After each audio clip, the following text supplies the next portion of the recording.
Hey everyone, Sawmill Charlie. Hey Ed, Michael, Bob, Chris. Let me go ahead and drop a link here.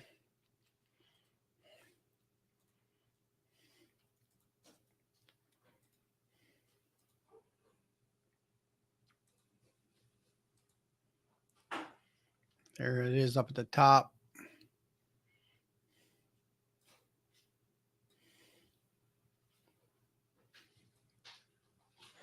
Anybody wants to come in, go right ahead. Here's Mr. Bob. Woo, woo. We made it. Yeah, another night. Oh yeah, man. I'll tell you what, I had the weirdest thing ever happen yesterday. So I didn't find out about it till today, but it happened yesterday. So I had this job to do, right, at work, and go and set up for a fumigation on this person's house. I've been working with them for a couple of months, where they got the money together to get the job done and all that. So we got there, we taped up everything. The lady leaves because they have to leave the property for 24 hours while we do it. And she leaves, and she took her parrots with her, right? So she dropped them off at a boarding place for her birds and then went to a pet store. Well, they found her at 7 o'clock last evening, dead in her car, slumped over her steering wheel. Really? Yeah, so we were like the last people to talk to her before she left the house. And I guess that ended the job right there. Yeah, well, hey, I mean, the job got completed, but it was just one of those things that, I mean, you talk to somebody and then they leave out for the day, and I'm assuming had a heart attack behind the steering wheel. But that was a one of them wake up calls to where you just never know what tomorrow is going to bring, type of deal. Yeah. So that's how my day started out today. And I am still employed, by the way. I didn't quit. Well, anyway, we had a big storm here around 1 o'clock. I guess it lasted an hour, and it was like, I don't know, we're kind of like located in like the bottom of a teacup. And I don't know, it rained, it poured so hard. It was like 6 inches worth of water coming down our roadways and stuff and into the mill and everything. I had to put trees down to try to divert it away from the mill. Hey, Mike. Z. So that's the only exciting thing we had here today. So anyway.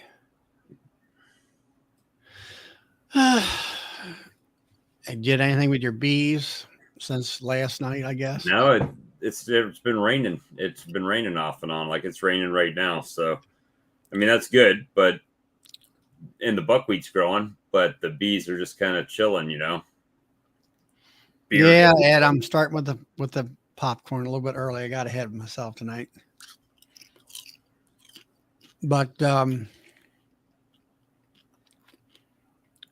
yeah, and how's Brian doing out there in Flower Street? Yeah, I haven't seen him in a minute. I saw him in the chat, but I haven't seen him on the chats recently. Yeah, he's been quite busy about doing all his different festivals and stuff. Got the festivals, and then you got to cream that honey, and that takes a minute too, right? So I guess so, yeah. It's not just pop it in the jar and let's go. Crack. Bought 3 food grade buckets from Lowe's. 2 bottoms cracked, dead center. Lost 4 to 5 pounds. Well, at least she only lost 4 or 5 pounds instead of 45 pounds, because it could have been much worse. Now you want some. Who was that said they spent extra to get super thick buckets? I don't remember who it was that told us they spent extra money for that. I always get the ones from my sister, which would have the marshmallow in it, and they're pretty tough and all that. So it appears Chris is going to come up and bring his everything bee vac tomorrow, and we're going to go get some bees out of that house tomorrow. So Oh yeah, that's it's gonna be fun. Hopefully, it's weird the way the house is set up because it's like a old plantation style home. oh that one. Okay. Mm-hmm. Yeah, still have a job. Didn't leave. Although my customers are dying at a rapid pace. That's not funny. It's funny, but it's not funny. But yeah, the was not expect. I mean, that's my boss told me that. I'm like, what are you talking about? We just talked to her. She, and looking back on it, she was complaining that she was feeling a little bit dizzy, but we just thought it was because everything was going on and she was trying to rush around, and then she just, died. So now there's a whole investigation on why she died in the car and everything, right? So it's interesting. Brian's extracting honey. He's got that 30 frame? He's got a 30 frame license, I believe. Did he buy the 30 frame? Yeah, I think so. Pretty sure. I think he did get a 30 frame.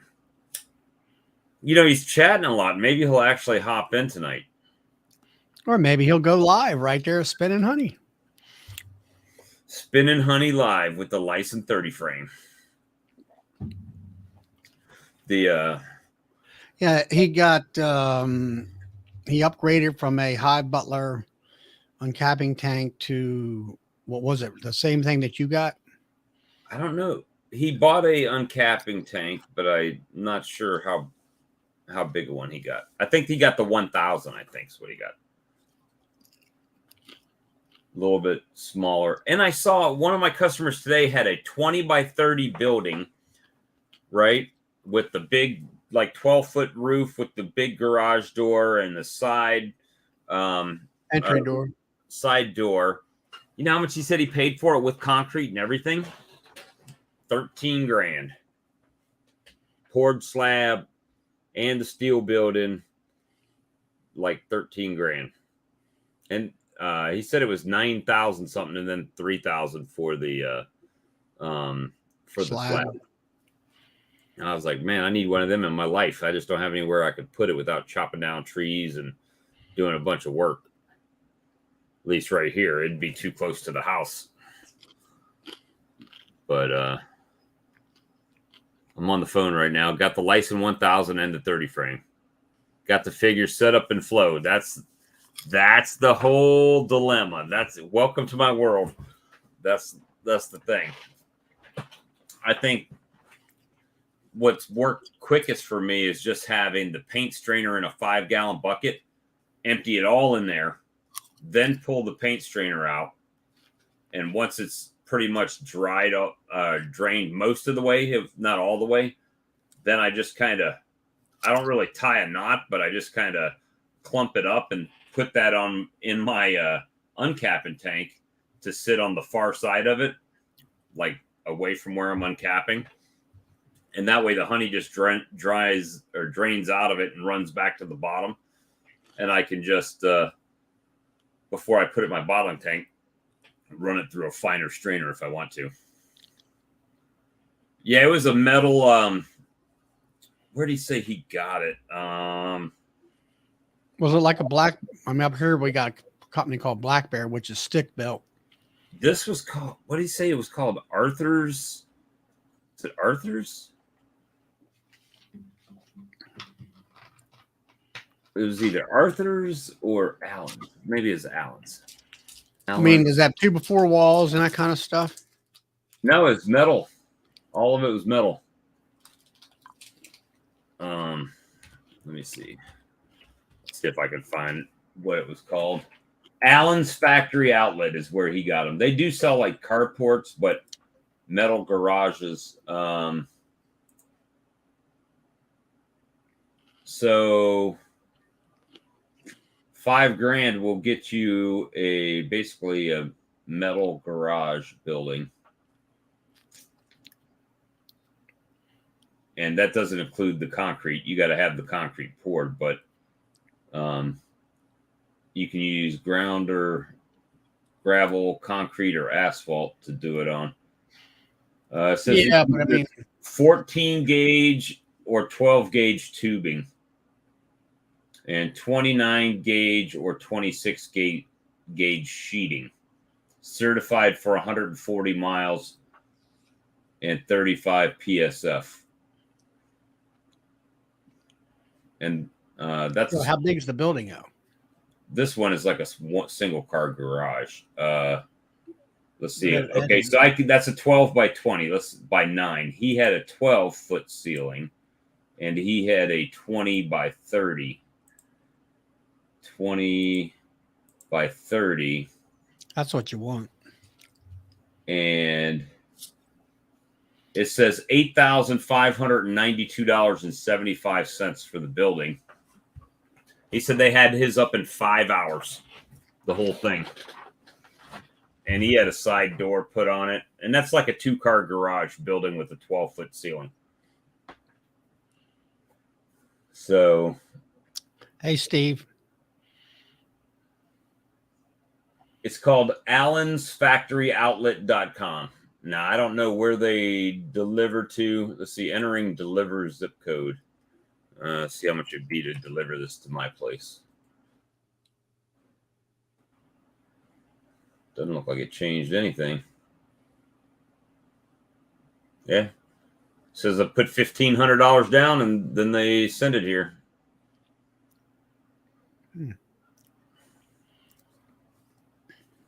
2-car garage. But we'd go with the thicker sheeting, right? What is it? How thick is it? 12 gauge. I guess. 12 gauge tubing, and if I went with 26 gauge instead of 29 gauge, it's basically 10% more. So $9,200 for. So what's the walls made out of? Tubing? Metal. It's like just a metal building. All right, so it's got a frame structure and everything. Yeah, it's a tubular steel. Like square tube steel. So Brian wants to know, do you bolt your license down, your extractor? I don't. I started off on about a 4 and let it spin out pretty good, and then crank it up after it's run for a few minutes. Does it sit there and wobble? Mine sure doesn't after. I mean, if I started off slow, it doesn't, and then it kind of equalizes itself by the weight when it starts throwing the honey out of it, right? I noticed when I had it on the pallet before, the whole pallet would wobble when I had it on a pallet. So I just have mine sitting on the concrete floor with the rubber feet on it. And it worked like a champ this year. And it's got what, 3 feet or 4? 3. 3 legs. Mm-hmm. Yes, sir. 3 legs. I know the one young guy that I taught, he got a 30 frame. He left it on the pallet, bolted down. So I know mine, it's got legs that are bent or crimped, I guess you would call them. And compared to the license, it's a little bit more flimsier, I guess you would call it. I don't know, my extractor, I think the first times I was doing it, I was just turning it up. Yep, there you go. The trailer's on one side and the gate's on the other. There, that's my dilemma.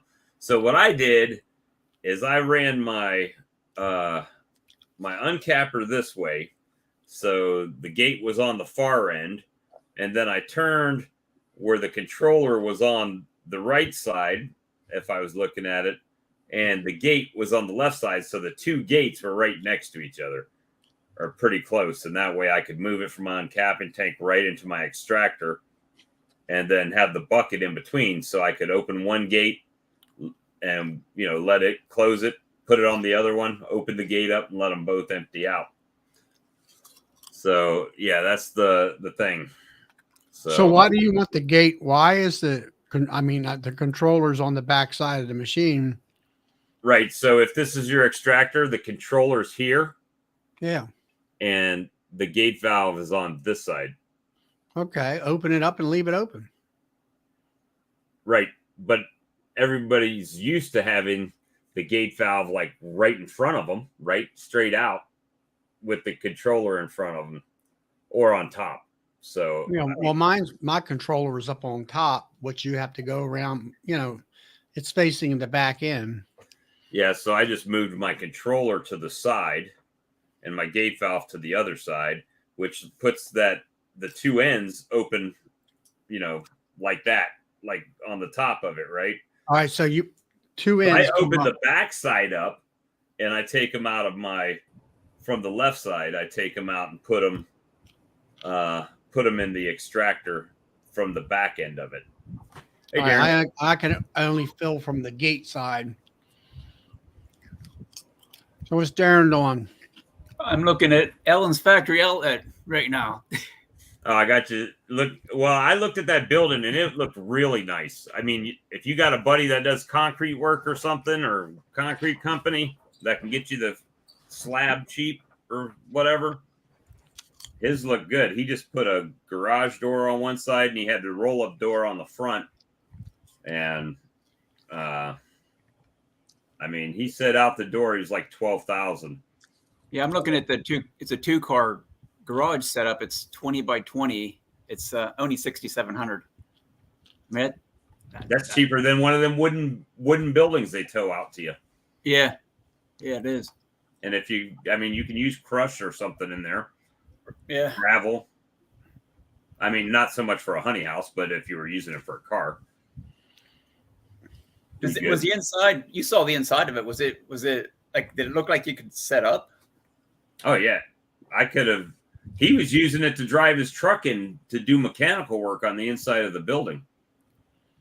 On his, he had the 20 by 30 one, but he only had a single like tall roll up door, and he had a regular door on the side of it with some stoops to go in and out of it. It was pretty nice. His was blue, but they got a whole color array of stuff, however you want to order it.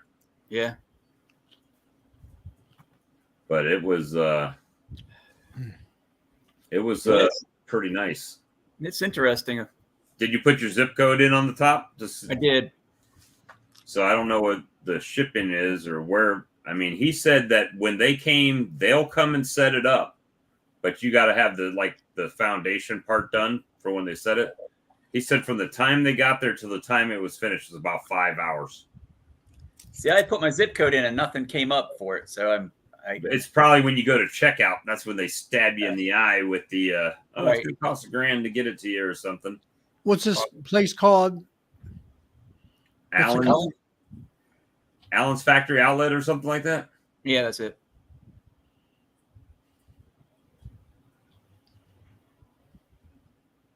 Factory buildings. Yeah. It's just metal. They use the square tube, not the round. I don't know it's a square galvanized steel tubing, I guess. That's what they're using. But it's a pretty neat thing. I was looking at it when I saw it. I said, man, I need one of them in my life. Please don't think this is too forward. But how much did you pay for that thing? He said, well, pretty reasonable. He said it was $9,200 is what he paid for his building. And then he had a concrete company come and pour that 20 by 30 footer was like $3,500. So it's like 12 grand for the building and the foundation. Of course, I don't think he's got to have electrical out there, but I'm sure he doesn't have any plumbing or anything in there. Well, I'm looking at 20 by 20 for 7,100. Of course, that doesn't include the concrete foundation. That's just the 10 building. grand, but I've been looking at those wooden ones, like you were talking about before, where they bring it and drop it off. Those Right. things are $8,000. Well, the one I was looking at, the one I liked was 6,000, and it's 12 by 16, which I thought that was big. But now thinking about this, 20 by 20 is, for the extra $1,000 or whatever. But I guess it depends on what the shipping is going to cost me. I don't know where the company's actually located, though. It might be in the about section, but that's where square mandrel bent frame is what the honeybee compound says. All you technical guys know that stuff. Well, Lee had to take off that sciatic nerve. Hit him good. I knew it was going to be probably a few days, but I didn't want to discourage him from trying. If he wanted to try, It might be longer than that. I don't know. Depends on,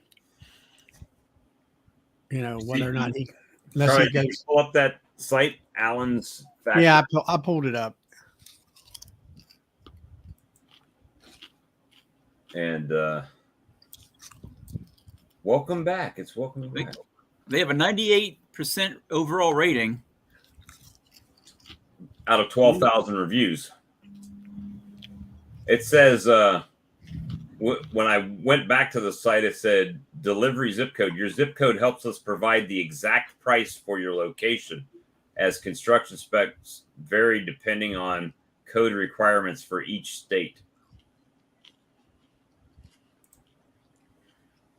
So, Yeah, that's snow load and that kind of stuff.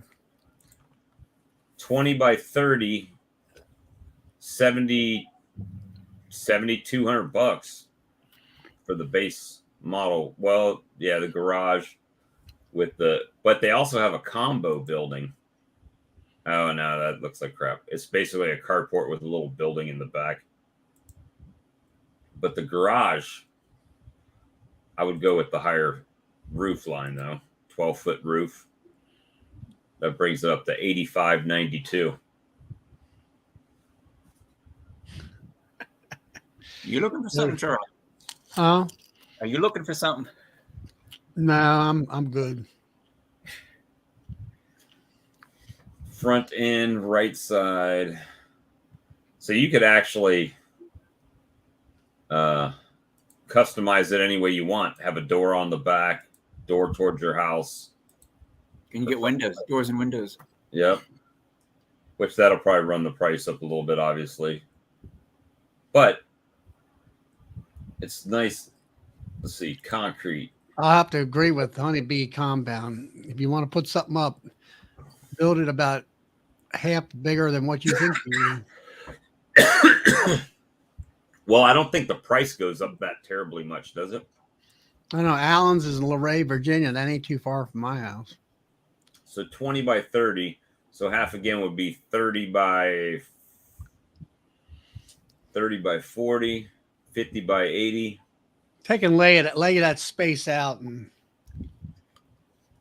50 by 80. Holy Moses. How far is that from you, Charlie? You think? Luray. Oh, it's about 3 hours from me. Oh, well, yeah, I guess. So it'd be 6 for me, maybe 5. Luray's in the Shenandoah Valley. Oh. Yeah, I've got a barn out here that the barn that where my nukes are in front in the side of, that's a 50 by 80. Oh, yeah, it's out of Virginia. That's a huge building for what you guys are doing. Hey, Todd. How you guys doing? Doing All right. good. We're just looking. We're dreaming. Hey, Bob. Oh, you got it? It came Yeah, early? but there seems to be an issue. What's that? I only got one. Well, let me look. And Look back at what does the sheet say? 2. I'm not fooling you either. One would last me an entire year, I bet.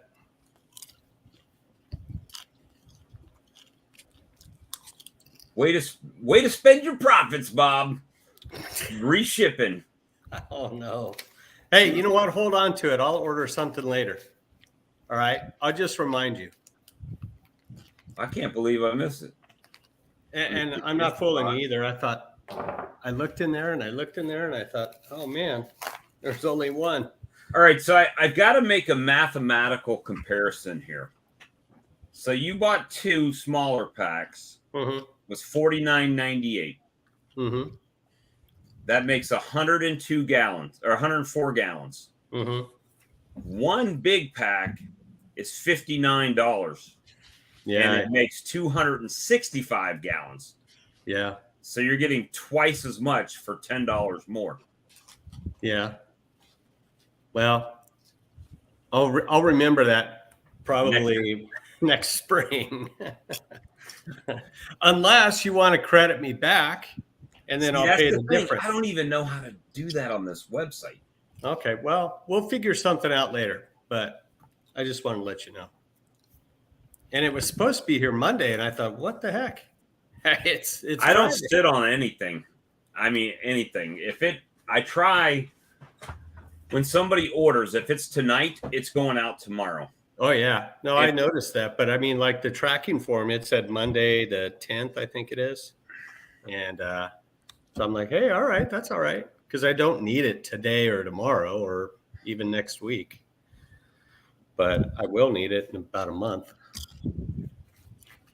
I can just send another one out to you. No. Hold on, I'll Don't let me forget. That's the main thing. Don't let me forget about it. Well, it's videoed, so we can go back to the tape. And then we'll be like, when did we talk about that? And we'll be going through 57 videos. Find it. I did that twice. I did it to you, and I did it to somebody on Amazon on accident. So that's no big deal. I know you're busy, so it's no biggie. And then customers dying on me, and yeah, I heard that on the drive home. That was a weird feeling, because that was like the first thing my boss told me this morning. Hey, Miss Donna, right? And I was like, yeah. He's like, oh yeah, she died. Okay, well, your bug stuff works good. Oh, yeah, she wasn't even there when we were doing it. Oh man. Wow. So one Apis Biologic, like one little bag of that will provide to how many hives? That's like 52 gallons. So however long 52 gallons goes for you. Yeah. On feed. Wow. That's a small bag. I bought the big bag. It's 265. 265, yeah, 1,000 liters. Yeah, but you know what, Bob? When I ordered that, you didn't have the big bag, did you? Mm-hmm. Matter of fact, I was telling people into that one. I was trying to tell people to order the big one, because everybody orders a small one, especially if you've got like, for me, I was saying the other night that I've got 60 colonies. So if I open feed twice, I got to open a new pack. Yeah. It's just the mathematics of it. So I use the bigger one. I take out what I need. I zip it and throw it in my freezer, and then come back up next time. And I have half a small packet in the freezer and a full packet that hasn't been opened yet in the freezer. So, So do you need to refrigerate it or freeze it? I freeze it. Yeah, I just freeze it. And then it will still be granulated? Even though is it frozen? Kind of a slight bit crusty, but all you have to do is break it up with your fingers and, through the pack, and then you're good to go. It works good. So this is something you would do. You would do continuous feedings. Like I could start this summer. Or I should start this summer and just feed all the way through fall. It's not I like fed mine all through the winter. All through. But now, Darren, aren't you going to fall? I mean, I feed like the week after Labor Day, and you feed them to the point. You're feeding them. You're going to have winter up, or you're running up Penn State, so you're going to feed them to where they just don't take any more sugar water, right? and then you quit and you're done for the year or done for the winter. Yeah. And then that's what. Well, you guys have snow and cold up there. Right. And it's not as bad as it used to be, but we get some. Well, I mean, mine. Right, but you get, I mean, fly you know, almost your every hives are dormant. They're not flying maybe one day out of the month if you get a flight day there for cleansing and that kind of stuff. So what I do is I have my mixing machine and I do 40-gallon batches. And 40 gallons, I have that 260-gallon bag, 1 tablespoon. That's all you got to use for 40 gallons. For 40 gallons, yeah. It breaks down to 1/8 of a teaspoon per gallon. So if you only now something I did last, I have an agitator in that drum, but that stuff takes a bit of agitating to get it to break up and to dissolve. See, y'all do it way too. well, you mean you So don't? what I'll do is this year I got one of them new to me blenders, you know. I use it for this and that for Yeah. bees. Oh, you One of them guys $3 blenders. I'll just blend it. Y'all quart call me jar. the gadget guy, but y'all like this extra stuff. All you need is a mason. the universal tool of beekeeping, a mason jar. All I do is I put some water in it. I don't fill it all the way up, only about half or so. And I use a pint typically. And I'll put in however much apis I'm supposed to get, and I'll set it on the counter. And it's hydrating into the water. And then I just shake the crap out of it. Mhm. Then I go dump it in my mix and hit it with the garden hose, and it mixes it in more, and I'm done. I don't pull out the blender, the scale anymore, none of that. I just figure it out. Yeah, You you know? eyeball it after a while.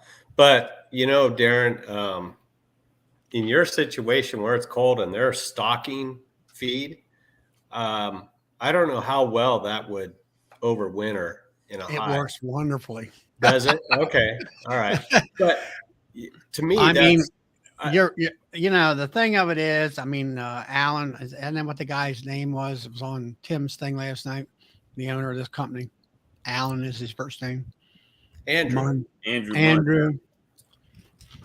He really wouldn't come out and say it, but my interpretation of it, this stuff takes sugar. Bees can survive off of sugar, but it turns the sugar into nectar. It gives all the properties, and they don't just survive, they thrive on it. So you put nectar in that hive for them to eat through the wintertime. Come springtime, you got bees, more bees you never thought about having. That's what I found out this spring. Well, I did it in the spring. Well, I did it in February, and I had more bees than I could figure, and I still do. That I think there's a long-term effect, and Well, I think it has a lot to do with the health of the queen. Yeah, that's what I was getting at, because I have some nukes right now that I'm feeding, and I'm probably going to feed them into October. So, should I be feeding them this stuff now? You know what? If you want to experiment with it, it's what is it, Bob? $24.99. $24.99 I got it. for the small pack. Yep. Get a small pack and try it. You know, do an experiment. You'll be amazed. I do. I mean, when it comes to the nukes like that, I took some Pro Sweet, cut it in half with water, and then I put I'm gonna say 1/4 teaspoon.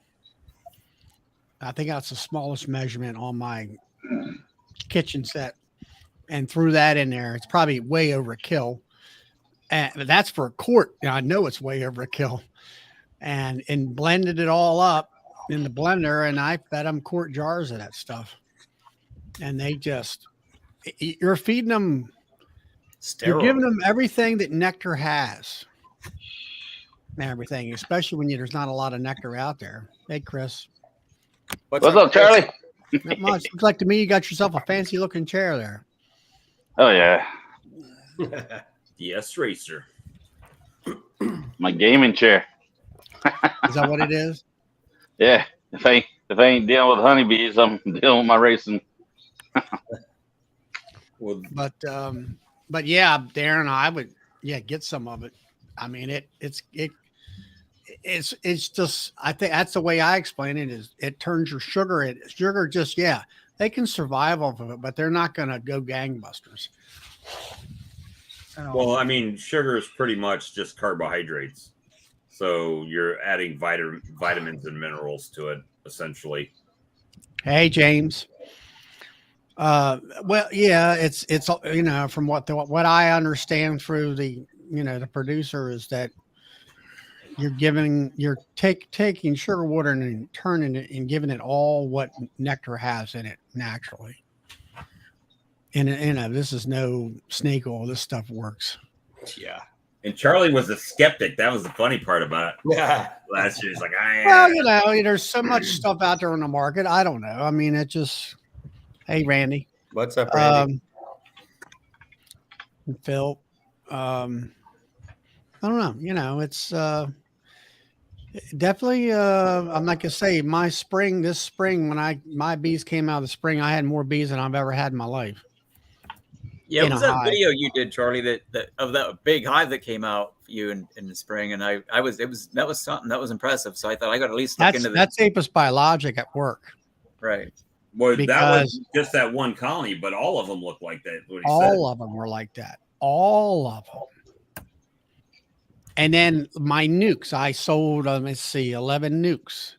Okay. I normally like to give the buyer 3 frames of brood and a frame of food and a frame of pollen.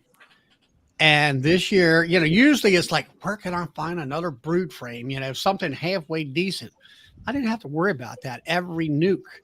Now I got 5 over 5, I got plenty to choose from, but I mean, I had 3 solid frames of not just open brood, but cat brood. And, hey, Keith. And, they got some really nice nukes. I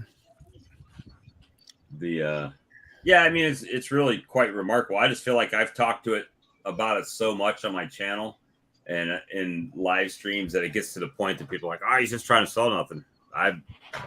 Sell something, but I use it. So guarantee if none of this stuff sells, it'll be used eventually. It might be years down the road, but it'll be used eventually. Hey, Alex. I'll probably pick up a bag tomorrow when I get up with you, Bob. All right. They said that'd be fine too. They'll be home. So okay, cool. Bring your mind. Oh, you want to bring my metal detector too? Oh yeah. They've got, this place was built in the 1830s and it used to have like 100 slave houses on the property. Oh, really? Yeah. It's the 60s. And they're okay with metal detecting? He told us when we were there, he's got metal detectors sitting out. I'll come up if you want to swing the detector. Just go get one. Start cool. Swinging. So, yeah, he's cool with it. Yeah, I just got done filling the 105 12-ounce bottles. Nice. Took me a while. Well, you don't look like you're in Florida anymore. Nope, I'm back. I've been super busy. How's your bees doing? They're doing great. I pulled 14 deeps and 23 medium supers. Nice. And I processed 9 buckets already. Nice. Yeah. I got about I've seen your video putting out with extractor and stuff. And what do you got, a homemade sieve type of thing that you clamp on the side of the bucket? No, that's a hops spider.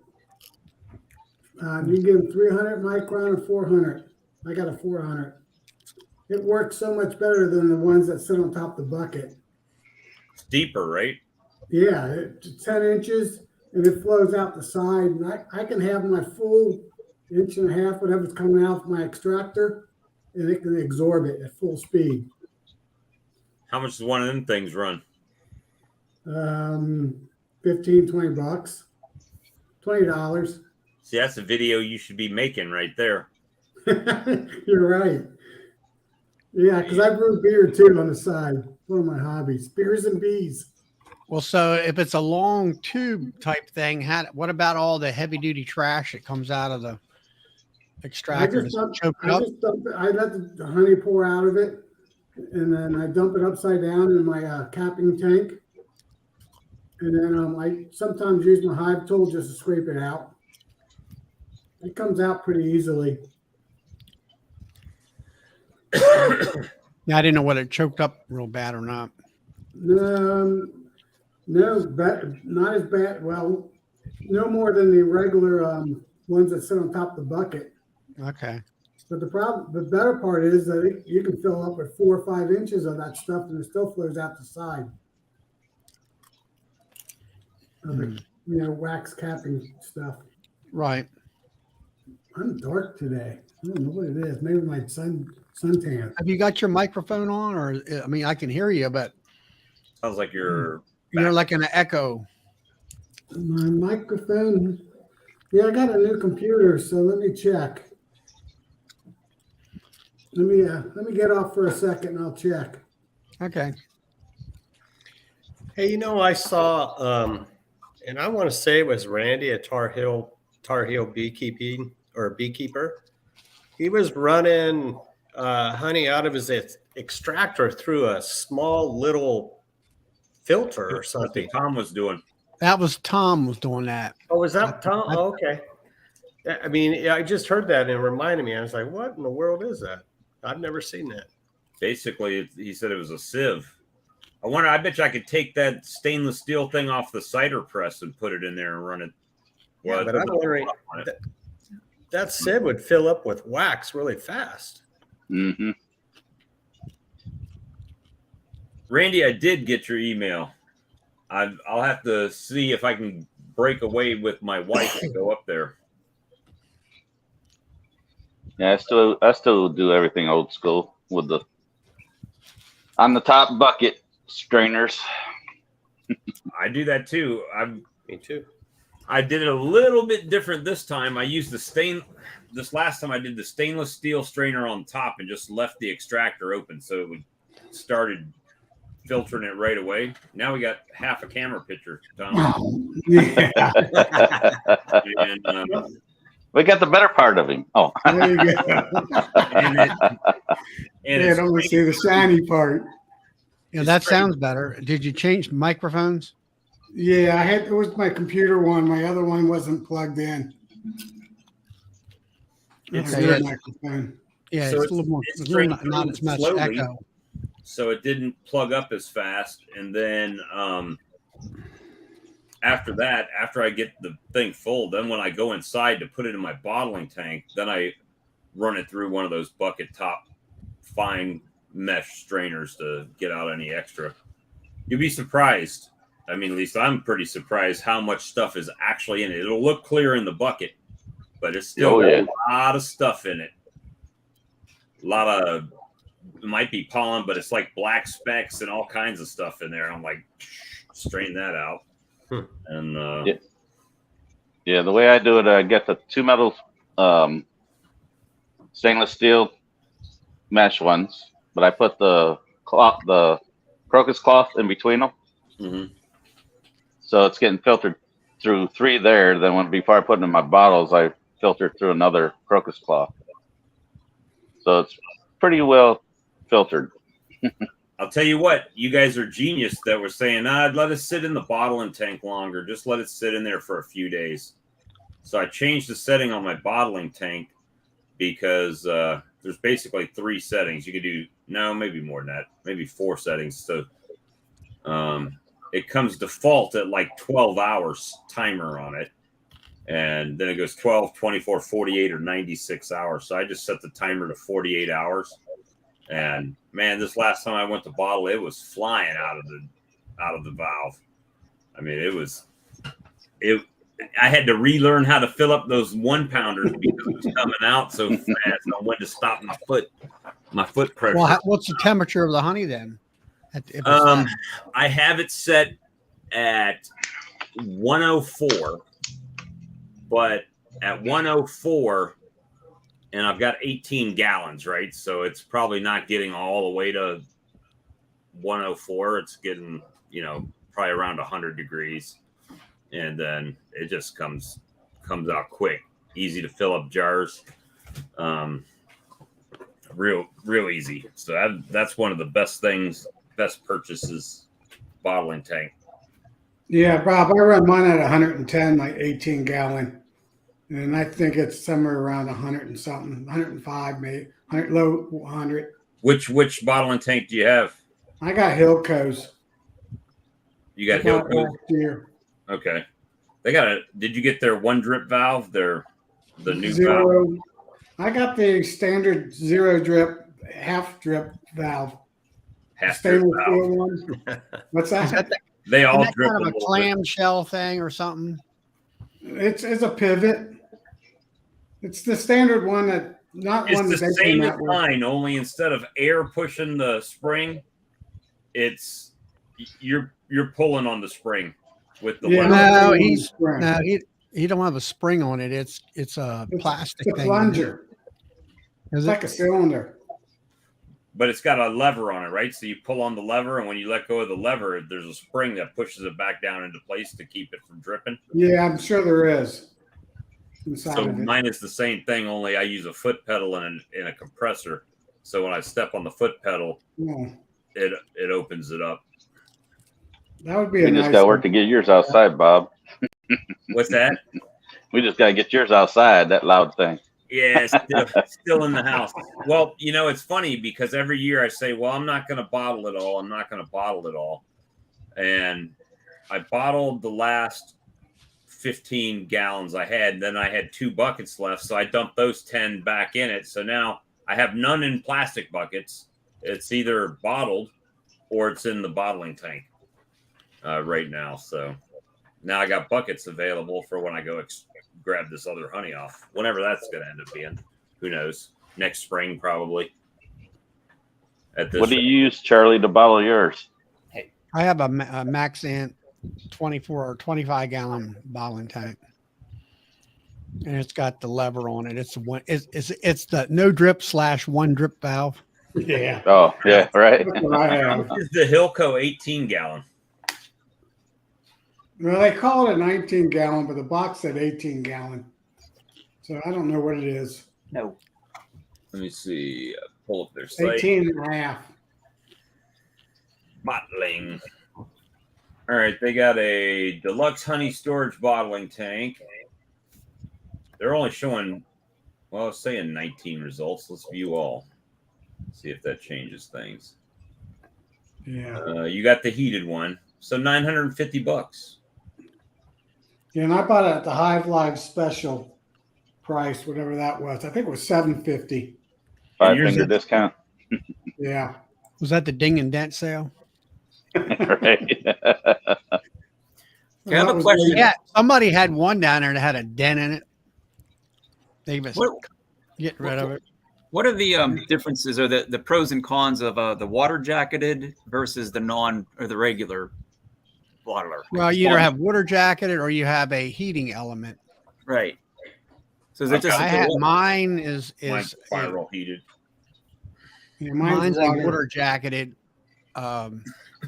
tank. I'm going to say the water jacket is going to be more even heat all on the bottom, top, sides. Well, the bottom and sides. That's my probably a lot heavier. my thought of it. And I think it's heating a greater area, surface area, the circular area of the tank, inside tank. Right. Well, also, bad part is you have to keep it full of water. Then you got to empty the water out. You can crack the glass on the water intake too, or the water jacket one I've heard. Yeah, it's Pyrex. You got to be very careful with that. So it's a sight gauge. The license. I mean, as far as the water goes, I've filled mine. I haven't, I don't foresee that steaming off, I guess you would say. You're not getting, I don't do 110 degrees. I'll do it. Now, are you guys heating turning your machine off and then heating it before you bottle, or do you keep it hot all the time? I turn it off. I turn it on about an hour before I go bottle. Now it'll get hot. All the honey will get hot enough that quick in yours? An hour to 2 hours, yeah. I mean, the bottles feel warm when I pour them. I've never measured it. So the Lyson one like I have is $9.89. Now, big difference is did the valve come with yours, that stainless valve? So they gave you the stainless valve with theirs. Mine, you had to pick a valve, which added money to it, right? So right.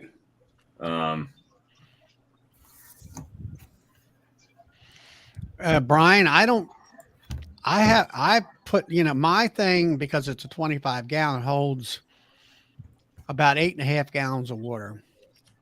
And now I put distilled water in there, and because you don't want it to corrode or anything. And I haven't added water since the day I've had it. And that's been at least a year now, and but I keep mine, if I keep it on all the time, it's running 89 degrees to 97. Something I did find by experimenting, if I get it a little hotter, like Bob's talking about, like 100 degrees, it's like really like thin water. It comes out. It comes out like fast. But it comes out so fast when you're going in your bottle, it sits there and cavitates air into your honey. You got bubbles everywhere. Whereas if you don't keep it as hot, around 95 degrees, 90 to 95, it's a thinner or a thicker, it's flowing good, but it's thick. And especially one bottles, for some reason, it'll just go into the honey and flow out without any cavitating air into the bottle. Now, the bigger bottles, the 2 pounders, 3 pounders, there is some air, but I try to, sometimes like beer, you turn it on an angle when you're pouring it, it flows down. It'll doesn't have that problem. I use a funnel and a pot to fill my bottles, and my temperature of my honey is probably about 75 degrees. Now there's something. There's the engineer there's giving us a. Yeah, right.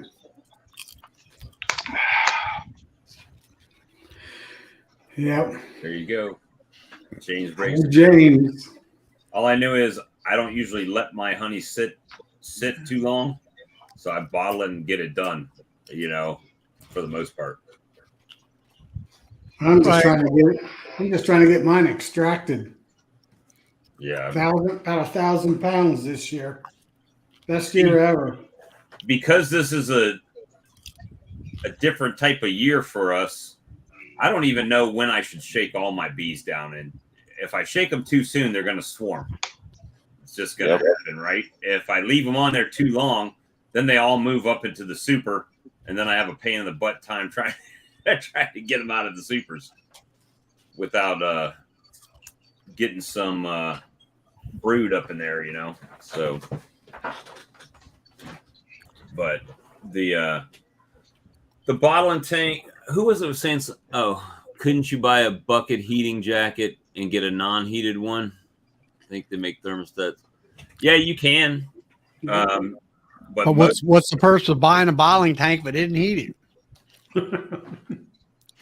And those they use, I don't know. Now you got these blankets that go around 5-gallon buckets. But those blankets are $200 and something if you buy the bee blanket one that comes on, that you see at the bee supply store. So it's like if you're spending $250 on a blanket, one blanket to put on 1 5-gallon pail, then you could do 18 gallons at a time in one tank, So I use heating pads. I put 2 heating pads around my 5-gallon bucket, and it only maybe if it's cold, like room temperature. It'll take maybe a day or two to warm it up where it'll actually flow, but it works fine. But who wants to have all those cords? I have like 2 cords running, for like basically those heating blankets are running. And the other guys before, when I first started, they had heating bands, Right. and they had them on timers and all that. And their problem was they were melting buckets. And, they caught That'll be a mess. Yeah, they were getting to the point where the plastic was starting to melt. Let's see. Now Brian says he's gonna spin it out tonight and right into the jars and all that, which is fine. It gets to the point where, I've only had a bottling tank for a year, but it's a situation for me. I finally got up to the point where, okay, I've got all this honey in buckets. Then it sits there in room temperature and it's going to crystallize on you. So then I made hot boxes out of a refrigerator, and I put 3 5-gallon buckets in there. And I put a bottling bucket in there, which kept it nice and warm from crystallizing. And like you say, when you keep it warm, it flows much better instead of like molasses. And then I said, okay, one thing was I did get a grant for mine. So it paid for about half of it. And I got the bottling tank. Number one, you got a beautiful valve there. It's a 1 drip, no drip valve, but you can go there anytime. Like last night, I did 22 pounds, to keep my stock supply up and all. And I'm bottling every week. But like with Brian there, if he had 25 gallons in the bottling tank, then he can just go there and bottle up so many cases for the show. And then, he's got a supply, not making, instead of like, if he's trying to spin it out and bottle it to keep up type of thing. So that's your advantage. For me, it's an extra on-demand storage tank. Yeah. And all that's that. how I use mine. Right now, like I said, I don't have any 5-gallon pails just sitting there. Like somebody said, Hope said that his bucket split on him and he lost some honey and stuff like that. So my buckets are pretty much filter and transport right now. Yeah, I got 8 of them sitting in my barn right now. And the 9th one's getting filled as we speak because I just spun it. So that's it's just I bought one bucket already and sold. I can't keep it on the shelves anymore. What, your honey? Yeah. You got it in stores? Yeah, a couple places.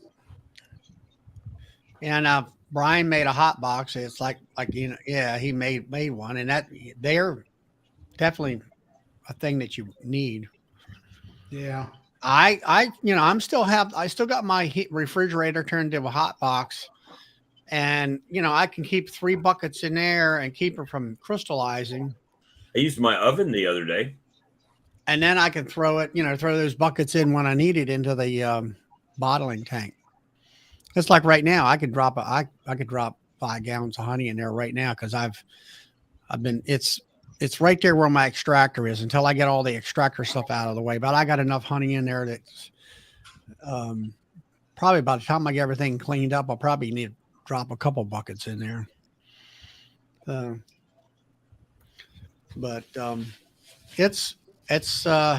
It was a long time for me to figure out, I kept looking at them. I like the Max Amp was at the time years ago, they were $1,200. Wait a minute. It took you a long time to make a decision on a piece of equipment? I couldn't see the justification of that at all. I kept looking and like, why would I want to spend $1,200 when I got a 5-gallon bucket? And I didn't have a problem using a gate filling bottles and all that. And now I can see it, once I got it after, a lot of it is where I used to have to carry that gated bucket up from the basement and all that and kill my shoulders. And now it's more convenient. Just walk to the back porch and I got it on a scissors lift, jack it up, sit there on a chair, fill up 20 some pounds in bottles, 20, 30 pounds. Yeah, and like you said, Charlie, it's on demand, right? So you got it whenever It's all on you need. demand. Hey, You that know, I reminds keep- me, Charlie. Huh? Are you driving down to get that hive lifter tomorrow? Nah, I'm not. And Lee is asking that, or no, still looking for a hive lifter. Well, you know, with the on-demand thing, I used to bottle it all up, but now that I have it in the bottling tank and it's warm, if somebody says, "Hey, I need a quart," I can just go in and fill up a quart jar real quick for them, and there they go. You know, you got the size you need if you Exactly. And that was something that I learned early on, is that my first year, of course, it didn't have much honey, and I didn't know what was going to sell. I had bears, 1 pounders and 2 pounders, I think, at the time. And I bottled up a bunch of that stuff. And then as time progressed, customers came in, they didn't know what your honey tastes like. So they would buy a $5 bear. You know, they're not going to spend much. Well, then when they found out how good it was, well, then they're coming in buying 1s and 2s, and they don't want the bears. Well, then here I'm sitting on a whole bunch of bears that nobody really wants to buy. And so that's when I got to the point where, well, after time and tracking, you know, if I keep 6 bears on hand, that's a lot. And then the rest of them, you know, when I first started out, I bottled up at least 10 or 15 pounds of 1s, and same thing with 2 pounders. I try to keep anywhere from 20 to 30 bottles bottled, just because the customer could call me and say they're out and that they need a dozen or 15 of them. You're selling by the case to these different customers, these stores or whatever. Wholesale. Yeah. Wholesale. now And you're what do you wholesale? And I mean, how do you price your wholesale, if you don't mind me asking? I do 60-40 So percentage. you have a price, and then they get 40% of whatever it is. Yep. So if you're selling $15 pints, they would get 40% of that. Correct. That's what I sell it for. The glass I sell for 16, just because glass costs more. So you're selling 1 pounder, let's say plastic. Mostly 1 pounder plastic and glass. Well, that's what's a 1 pounder plastic? 12, 10, 12, 15. 15, really? Okay. Yeah, you can get more than that around my place. Really? Yeah. Hey, go for it. So, Yeah, I get $8 for each bear. and I've noticed in the past year or two, glass is selling more and more. People don't want that plastic. Yeah, there's a stigma thing about that. I think I'm getting up to about 40%. They'll pay the extra buck just to get the glass. Right. Yeah. My next big toy is going to be a decapper machine, or I might make one. Hey, you could come down and buy my bottling tank and my tabletop uncapper, and then when you want to upgrade from that, then you can go ahead and buy just the uncapper and mount it on the tank. There you go. You have to shoot me a couple pictures. It's brand new. It's still got I used it last year. It's still got the blue plastic on the stainless on the outside. Yeah. It's a 1,500 millimeter tank, so it's like almost 5 foot long. Okay. And it's got the Lyson tabletop steam uncapper. So it's just a V blade that you put your frame in and slide it across. Then you flip it over and slide it on the other side and uncap both sides. Gotcha. I was thinking about getting one of those rollers. You put the frame between the rollers. You're just wasting your money, buddy. Are you? Am I? Those things are 400 and something bucks. Well, they make smaller ones. You can buy just that and put it on the tank. That's 435 bucks $100. for Yeah, a hard, they don't do simple a very hardy good job at all. I might make one myself. I mean, you watch Bruce's bees video, uncapping Okay. it. He's got one of them Harmony Farm uncapper doohickey things, up and down. Not once, not twice, 3 or 4 times, up and down and up and down. And of course, he's not doing it. He got some free help. Right. And then you got Grammy there or somebody else with one of them paint roller dimpled things. And they're Right. going up and down, up and down, up and down. And I'm like, where are you saving anything here? I mean, as Yeah. far as labor goes, Not. you're not. You Right. got 2 people doing the same job. You're doing the one's doing a halfway job, and then you got the other thing doing it more. Now you're creating all these wax particles and everything. Like, now. That's why I just Yeah. use a little And I roller used with the little I used spikes on it. knife. I used a Brickley round tool. I used the one that you pulled across them. I use them all, and I don't like any of them. Right. I got that heated plane from Max Anna. I like that. It cuts the wax off in sheets and stuff. Yeah. I don't know If with you're Bob's. framed- If you're- Bob's, it's like everything else. Right. Even with that Max Ann hand, I'm flamer. When I have some of my frames this year that they actually finally drawed them out past the top frame, top bar, Right. about that much, Oh, it was, yeah, man, you could run that plane across there and it worked great. Everything was uncapped. And I'm sure that thing would work wonderfully after you get it set up. Like Bob's got that automatic jiggle knife thing, like a regular queen Right. uncapping line thing has and all that. But that's the biggest problem with that is you got to have the comb fat enough in order for those machines to really trim it right. Right. And all. So, but as far as all them little hand tools, I'd stick with either a uncapping plane or a heated knife with a if you're going to get a heated knife, get one with a darn regulator on it, a heat regulator. That's the biggest complaint I have with my Max N. It needs a heat regulator on that knife. Yeah, don't because I a have 2 of regulator on those. mine either. I've got to turn it, unplug it, plug it, unplug it, plug it. Yeah, mine's got a little switch, and you're going along, and if you get distracted or you're trying to get Set a it few other down. things done, it set it down, then it starts to Starting. cook. That's Yep. when you got to flip it off, and then you can uncap a couple frames. Then it starts getting a little cool. Then you got to flip it back on, and it's like, Right. geez. Now, That's why I stick with the roller now. If you're Capping constantly plane. uncapping and you just keep on going, it works fine. It keeps it at the right temperature. But I had a guy right here in my club locally. It had one of them Harmony Farms. He sold that thing. Does it work? Yes. It's not a one time uncapper thing. I even seen, I don't know, who was it? Was it Nathan at Duck River that's got, I think it is. It's got like the Man Lake one. You put the frame in and it's a chain uncapper and you pull it down and it uncaps it. That's, one frame at a time deal. Yeah, that's not Nathan. There was another guy I watched, and you watched him too. He also has a wooden frame that he holds. He cranks winches his little drain bags up so they can sit there and drain. Yeah. Oh yeah. Yeah. I've seen him. But He's got the Maxant chain and capper.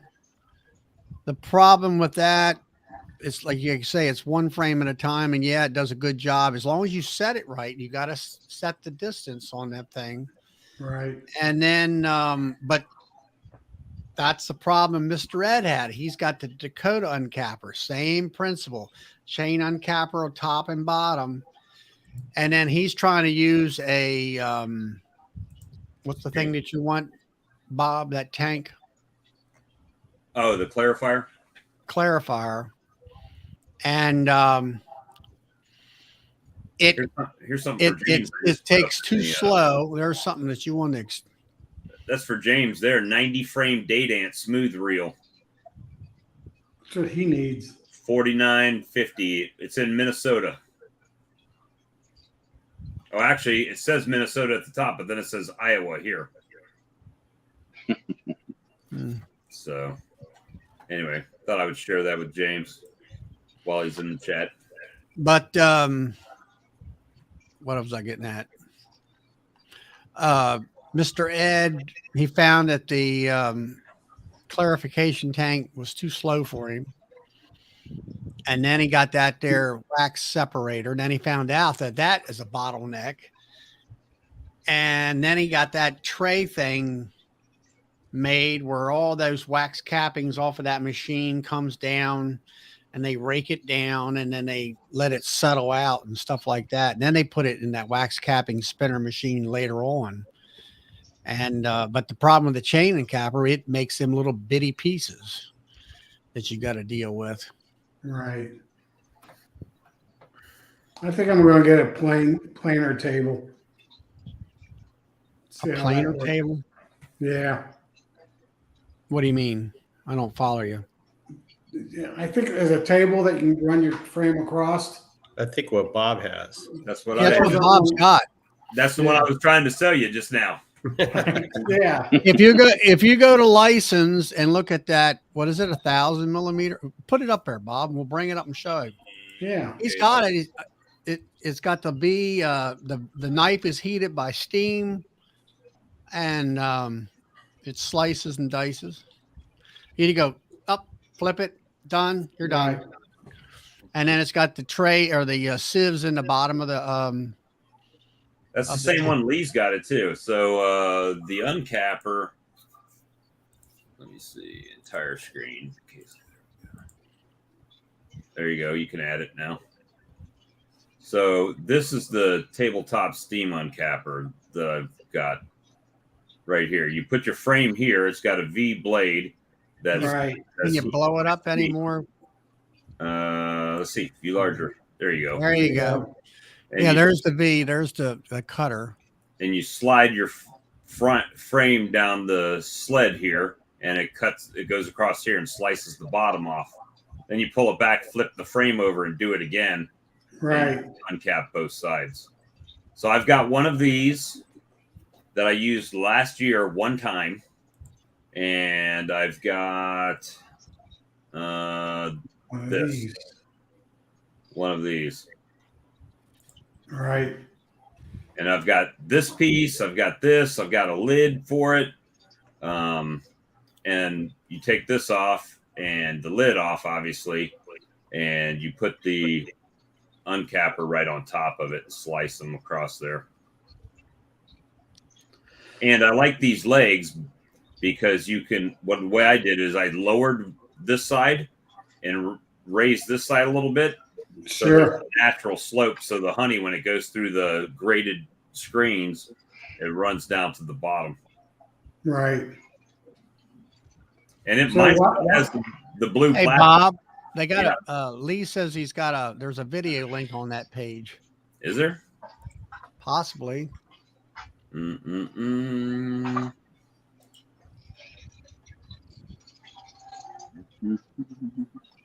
Look in the wording area.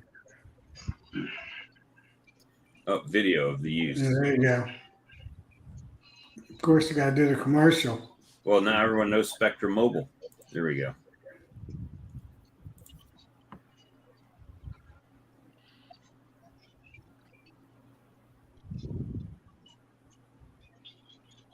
You see how fat his comb is, though, right? Yeah. Right. That's the key. The blades are adjustable, though, to a degree. Well, I mean, that's the thing. I don't matter any type of uncapping machine, you're going to have a fat comb. Yeah. Right. Well, you see how he's cut it right to the frame, though. The Right. frame. So, I mean, if you do that, it doesn't have to be a real fat to get it. Well, when you use electric knife, you're basically cutting it at the frame. I Yeah. run it right down. I would say on that video right there and that frame right there that he needs to adjust his cutter to where it's leaving out, let's say 1/8 of an inch past the frame, where you're not cutting all that wax off. Just cut out just the Yeah. wax itself, the capping itself. But that's what Bob's got. He's got the whole deal with. But now when I upgraded, I got a new tank. I got a new tank in the new uncapper, so leaves me with excess. How much you asking for yours, Bob? I was asking $1,400 because the shipping on it is going to cost you, if you order it. Well, you're closer to Better Bee than I am. but it's going to cost you several $100 to get it to you. Let me see how much the shipping cost me last year when I bought it. That would be in my Gmail probably. Yeah, I was watching a video yesterday. Some young lady was uncapping her honey, but was scraping it all the way off the plastic frames. Oh, she was crushing, straining. Yeah. I mean, That's- Crush and strain. I it's like Jesus. That's as bad as having a hand crank extractor. Thanks. Thanks. So last year, Me. all right. So here's the invoice from where I bought it. If Charlie had it, it cost me $527.61 to have that stuff shipped to me. So, and the price of the equipment has gone up a little bit, not much, but a little bit from this. So essentially you're saving 500, probably more than that now, but at least $530 on shipping. Yeah. So that's the, I'm on the fence. As you were coming up from Florida, you could have stopped in and picked that right up. I know. I would have loaded it right in the back of your minivan or whatever you were driving. When you drive down. Well, I would have brought my truck then. but yeah, I've got that sitting out there, and it comes, it's got 2 stainless steel trays in it, so the capping's falling. It looks just like my other tank, pretty much. Different legs. My new one has casters on it, which those have holes in the feet you can put casters on. Yeah, I'm just debating because I'm not going to get any. The size, my 27 production hives is what I'm sticking with. So, then Right. I have like 5 or 6 resource hives. I don't plan to get any bigger. Well, I mean, you pulled 1,000 pounds, right? So how many Yeah. frames did you pull? Well, they all got 9 frames in them. Some had 10. How many? So- How many I had boxes did you pull? 14 deeps, which were mostly 10 framers, and 23 mediums that were mostly. Well, that's what wide. you just pulled, right? Yeah. But what have you pulled all together? Oh, before that, I pulled another 4 buckets full. Because I had to worry about 250 pounds, 240 pounds. Yeah, because they were getting all honey bound. I had to pull a lot. Keep my hives from honey bound. I forgot about that. Yeah, they make smaller tanks, but I'm gonna tell you, Shane, you'll buy a smaller tank, and then the first thing you're gonna do is want a bigger tank. Right. Now you got to remember, now when you put that cutter on top of it, you lose Yeah, you Right. some space there on that tank. could Right. probably put a good Lee will probably correct me, 20 to 25 frames on there after uncapping them with that uncapper. But most people, what they'll do is they'll cut them and put them in the extractor right away, and then while the extractor's turning, you're going to cut another 20 frames Right. and set them there and wait, right? So the table I have now with the uncapper, when I uncap, it'll hold 30 frames. Okay. So I can load 30 into my extractor and then do another 30 waiting on the extractor again. So I can always have enough to fill my extractor Right. ready to go. What do you got? A 20 frame extractor, Tom? No, I got an 8 frame radical. Radial, Yeah. 8 frame That's radial. my slowest thing. My extractor. Yeah, I think you need to get a 20 framer. You gonna make it, Charlie? I don't know. I got to get a drink. I'll be back. Choking on some popcorn. Got a kernel stuck in there somewhere. Yeah, right. Yeah, eating that popcorn. Right now, all I use is a 3 framer. I need to get me at least a 10 framer. Right. How many are you planning to get to, Chris? Right now, I got 12 hives, so I don't know if they keep getting caught. I got to put them somewhere, right? Yeah. That's I where I'm just had at a right swarm now. fly in on the 4th of July. Yeah. A pretty big, good sized swarm. I mean, that's kind of, I don't know if I know my limitations. You know what I'm saying? It's like I got 60, so now am I going to split those 60 and be at 120 in the spring?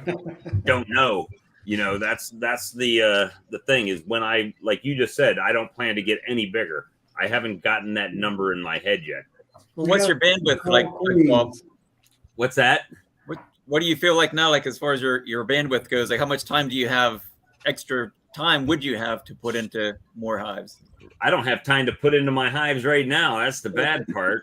Right. But you know what? With that being said, working with James, it has helped me make it to where I don't have to work them as often. Where last year I had hives that were all different strengths, all different queens acting different ways, and all, you know, different types of setups. This year, everybody is pretty much equal. And because I did my splits for selling my nukes in the spring, I didn't really have to worry about swarming. So I could just let them do their thing and not have to get in them that often. So really, if I wasn't as lazy as I am with the heat, I could work more colonies, right? So it's just a matter of space, right? Because right now it seems like 550 pounds is about all my yard is going to generate. And it doesn't matter if I have 1,000 hives or 10 hives, 550 pounds is pretty much where I'm at, you know? So I need to, and again, that's a hard assessment because I figured I would have more this year because I had more colonies, but we've had such a crappy honey flow this year. I can't even gauge if that's an accurate assessment on the amount, right? Yeah, but you did all those nukes too, though, so doesn't that like sort of like detract from your honey production as well? So I mean, when you're doing that many nukes, you don't really know what kind of honey flow you're going to get. Well, the nukes that I have, a lot of them I bought as like, we called them package pluses, right? 3 frames of brood and a queen, and then put 2 extra frames on them, let them draw out and move like that. Some of them came off of my colonies, but the stuff that I used off of my colonies, I pretty much split to make my own colonies.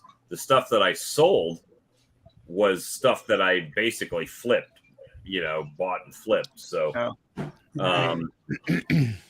but yeah, I mean, they do make some honey, you know, but it's, again, this year with the expansion, colonies that might have been able to produce more honey, well, they're drawing comb.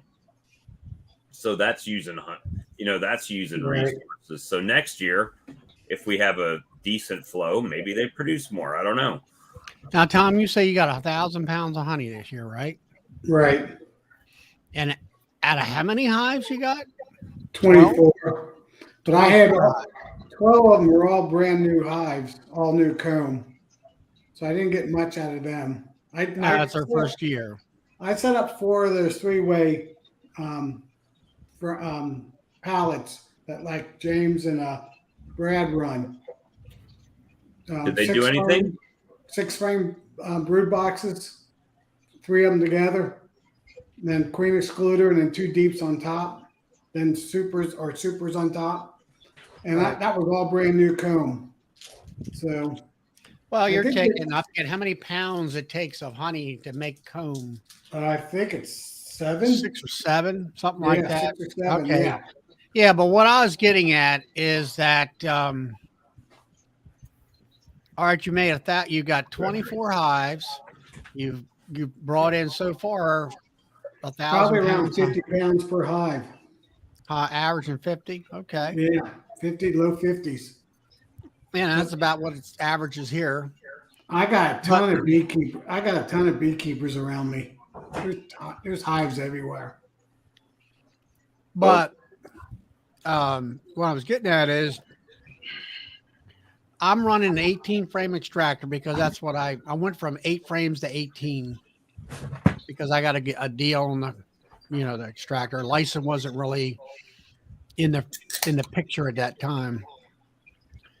And I just finally got the hive butler, which suits me okay. I think having one of those 5 foot long, the setup that Bob's got there, you could spread your wax cappings out, which they drain better and stuff like that. And but what I'm getting at is, at 1,000 pounds, you're making some serious money there. You can invest into a 20 frame extractor, Right. into a 5 frame uncapping tank, maybe the thing that he's talking about. And I'm all about efficiency and getting the thing done and making life easier. And it's like the amount of honey that you're pulling, I'd have a 20 frame for sure. Now, I think you built a new building, didn't you, or something like that? Barn. Yeah. I mean, have you got yourself a nice big honey? Can you get yourself a dedicated honey house room area there for that or not? Yeah, I just had to tear down the wall and make it a little bit bigger to fit the 20 framer in it. Wouldn't be a problem. I mean, I'll put it to you this way. For me, I got 12 honey hives. I'm doing, this year, if things were a little bit better with my queen issues, I know I probably would do 1,000 to 1,200 pounds of honey. If I had a dedicated honey house, I'd have a 30 frame licensed extractor. I'd have a unit maybe like Bob with the automatic encapper, or like the one he's already got. Right. My situation is I got a back porch that I got to be able to carry this stuff through the doorways in the house where we store it. Well, the only thing so I have the hive butler is small and portable. The extractors, the diameter is narrow enough to where we can go through the doors relatively easy. And a 20 frame extractor is only, I think we measured, it was 24 inches, I think, or we looked it up on license. Overall is around 24 inches. Yeah. And okay. So, I mean, it's not that big. It sounds big. The motor is on the bottom, so it gives you the whole top. You can open up both sides of the top and load. Right. And I'm to the point where I need to upgrade. Yeah. You're making enough, you're making enough money that the bees will pay for the equipment. Right. Right. This year, coming out of your pocket. Right. Yeah. And I still work 40 hours a week. So I come home and I start uncapping, extracting, or bottling. Yeah, but let's do it. It's like myself. Last and Monday, it's a tax deduction. And it's a tax deduction. Right. Monday, yeah.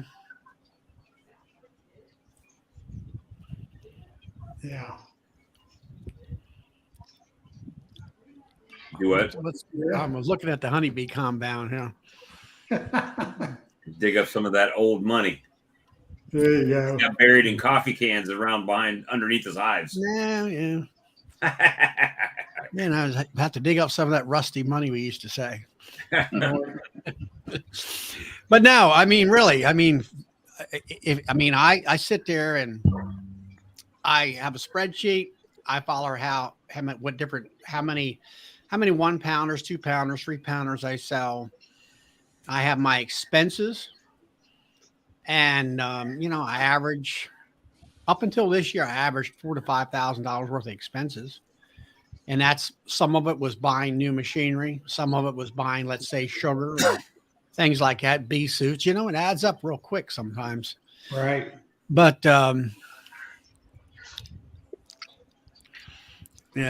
Russell says sweet. Yeah, but one of my new concerns I have is my good friend who's a commercial beekeeper on the east side of Cincinnati. He usually sells about 60 nukes a year, but he could sell 120 nukes a year. He just That's cuts it off at 60. And he just told me 2 weeks ago that he's not going to be selling nukes anymore. He's not going to be selling his nukes anymore, but he'll still sell nukes. So he asked me how many I could supply him. He was asking some other beekeepers how many he can supply. So I might switch gears a little bit and become more of a nuke producer. I don't know yet. Well, I sell nukes, I sell honey, and I sell queens when I have my queens. Now, the last couple of years, I've had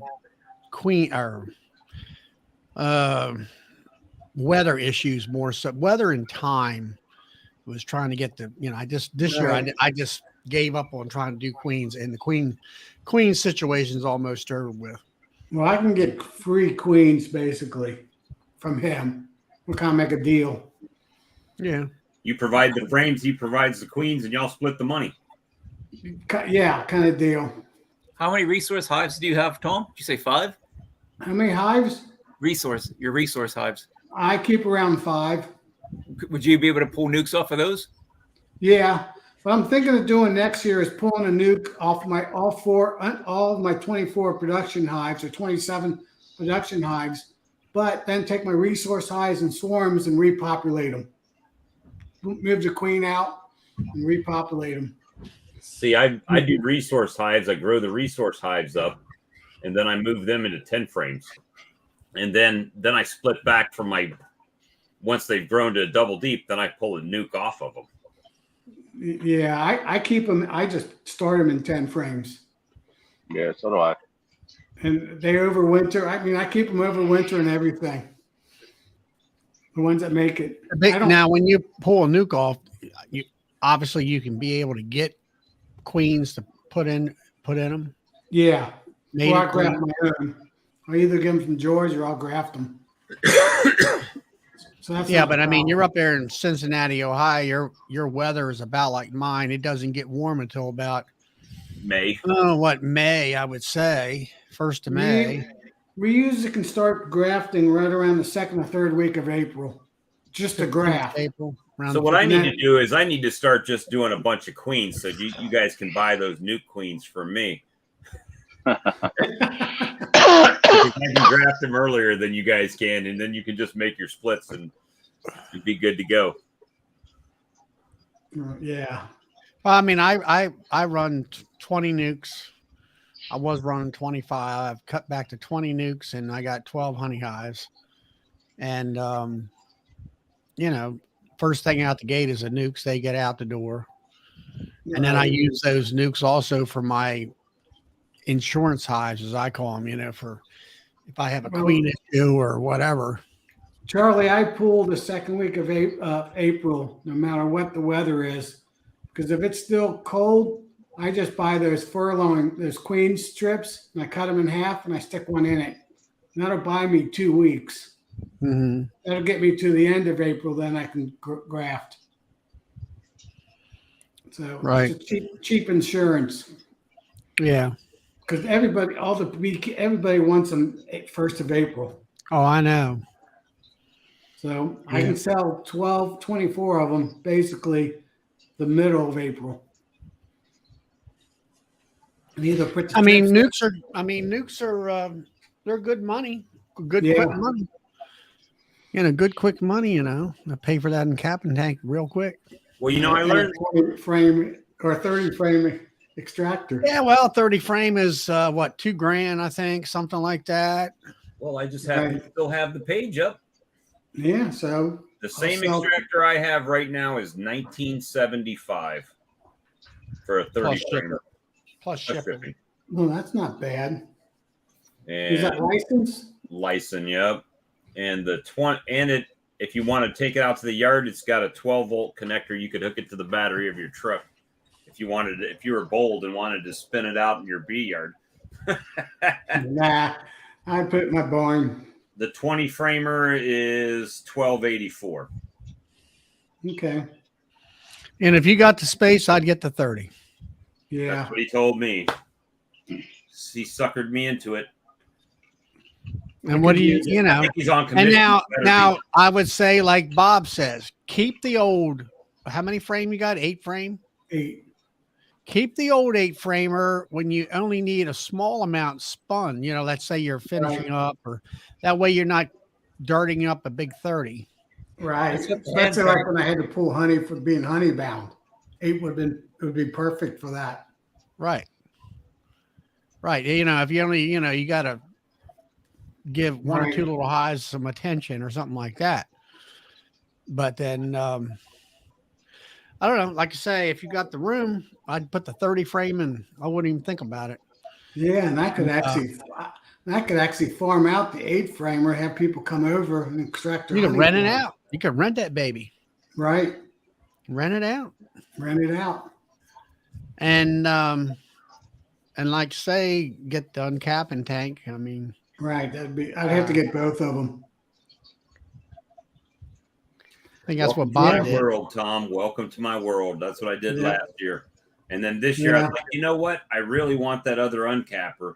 And then I bought it, and I didn't see I could have bought the uncapper by itself because it wasn't listed on the site when I bought mine. And so I bought the tank and the uncapper.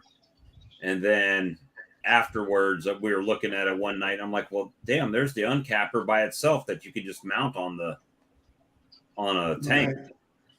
Right. For 22,000 something. I think it was 2,600 bucks. But Yeah, it's and I was just $100. there's stainless steel tanks tubes you can find all over the place. And my son's a welder; he can weld stainless steel. So if I need to get one that's a little bit too wide, I can have it modified. You mean as far as uncapping tank? Yeah, the tank.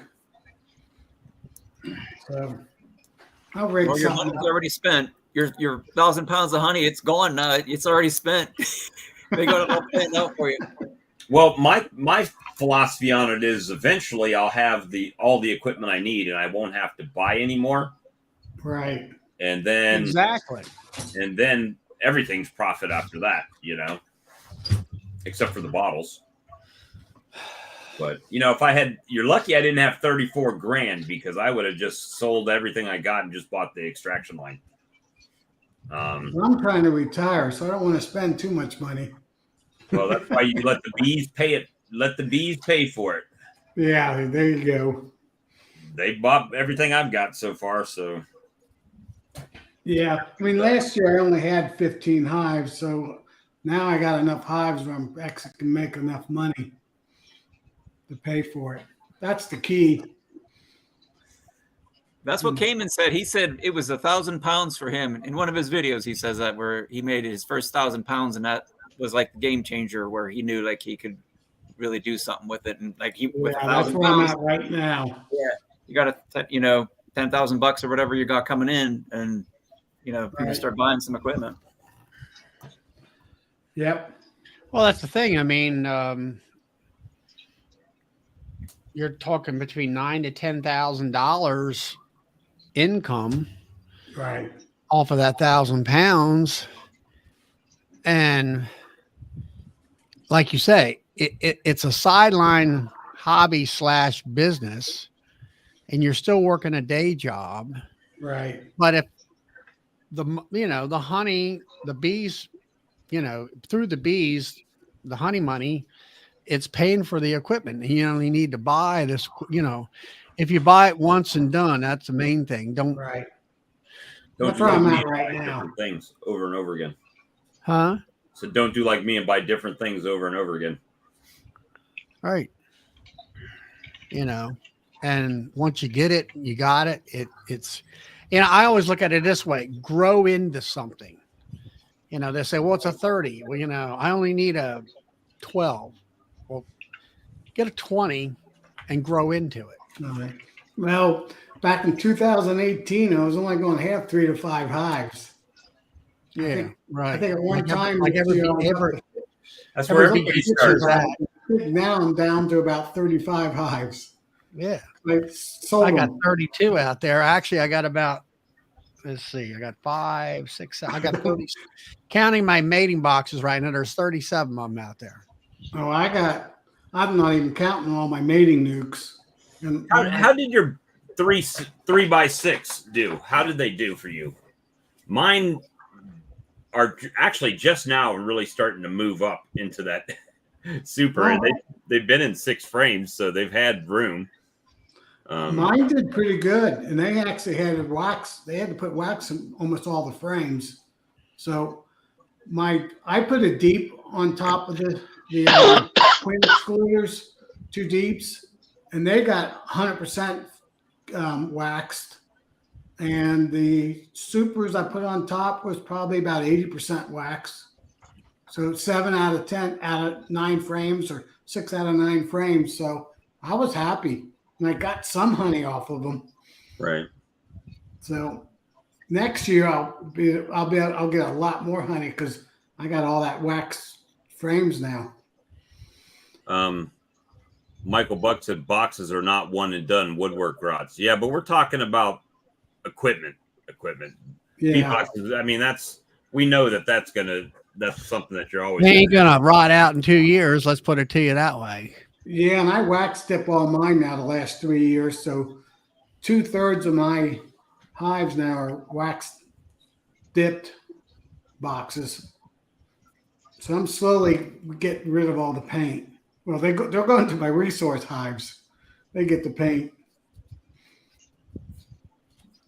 And I picked up a whole bunch of free boxes the other day. They're old boxes, but they still work. Now, DC's got a question here. He's queen rearing. He's going to put cells in a queenless hive, and then he's going to put roller cages. Well, why would you want to put roller cages? Just let the darn virgin come out. No, he wants to do multiple queens, though. Oh, multiple queens. Yeah. Like graft and let them. Well, that's what we were talking about last night, letting them hatch into a roller cage. Queen Right. banking. Yeah, you could do that. Yeah. Who actually figured that set that up? Who was doing that last night? We were talking. Brad and Doug were talking about it, and they said there was a video. Doug was the one. Doug, he put the he grafts into the Nicot cup in that Right. in that holder that you put it in, and then he has that. He puts that fits the roller cage, and he has it on a grafting bar, which that little brown's fixture, Yeah. the white. Let's see, what is it? You got the brown fixture that you nailed to the bar, then you got the white thing that the little cup goes into. Right. And then the white thing actually fits the whole of the roller cage. And yes, you can do that. Yeah, I have one of those that I started out with, and I don't use it anymore. I just use the JC cups, and I put them in. I use the rollers then in my incubator. I just put the cell right on top of it. Yep, that's what I put do. A little tape. I put a little tape on it because sometimes those queens can push that cell out of there. Yeah, I've never had that problem. But the one thing that I did do upgrading in my incubator is I bought and I found what's the guy out in Kentucky? Always putting out all those videos about becoming a commercial beekeeper. Duck River Honey. Oh yeah. Anyway, he's got these. You get them off Amazon. They're a test tube holder tray, and the size is 30 millimeters, and you have to turn the hair roller cage to where the loop is and holds the cap on. You have to kind of put it in the corner so it'll fit down in there.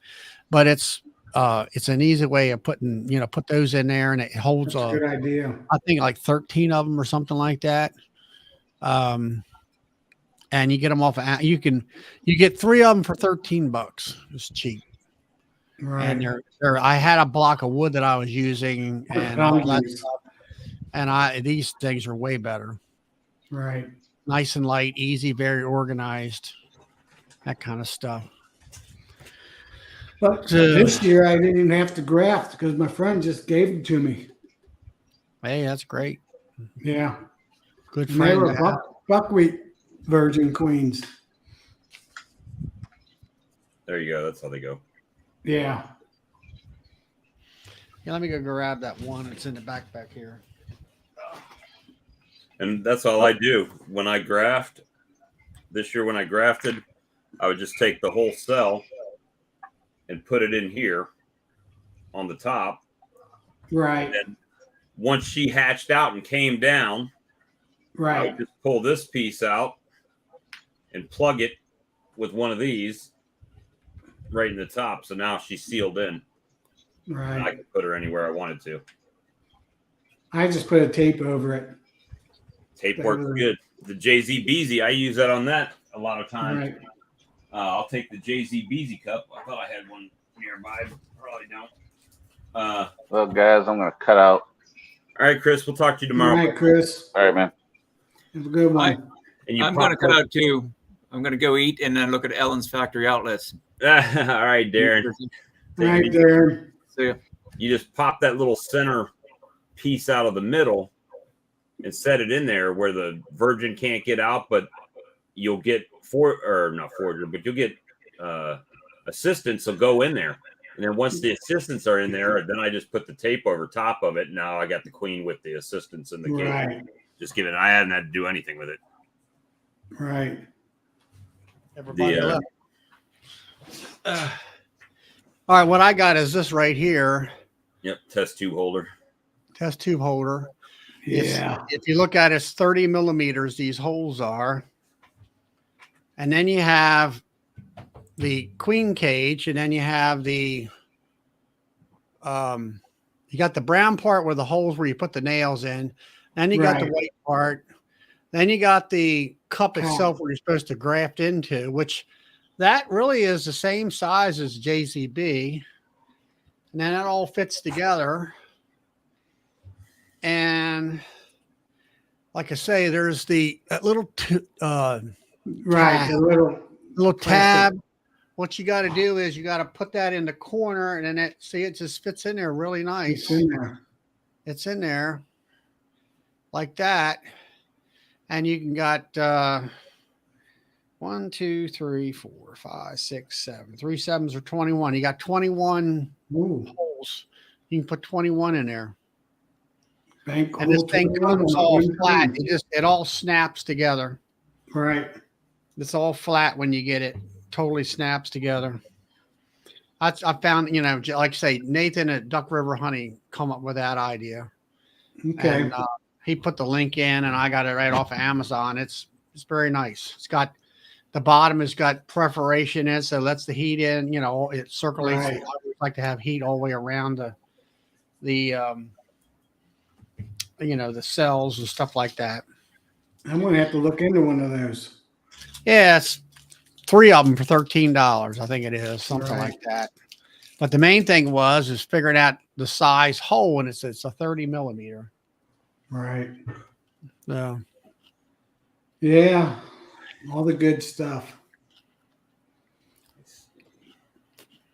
Yeah, I found out my what's that there, Todd? I said I ate dinner. I was listening to you guys, and then I mixed up a bottle of this, Bob. Ah, okay. So I'm gonna use it tomorrow.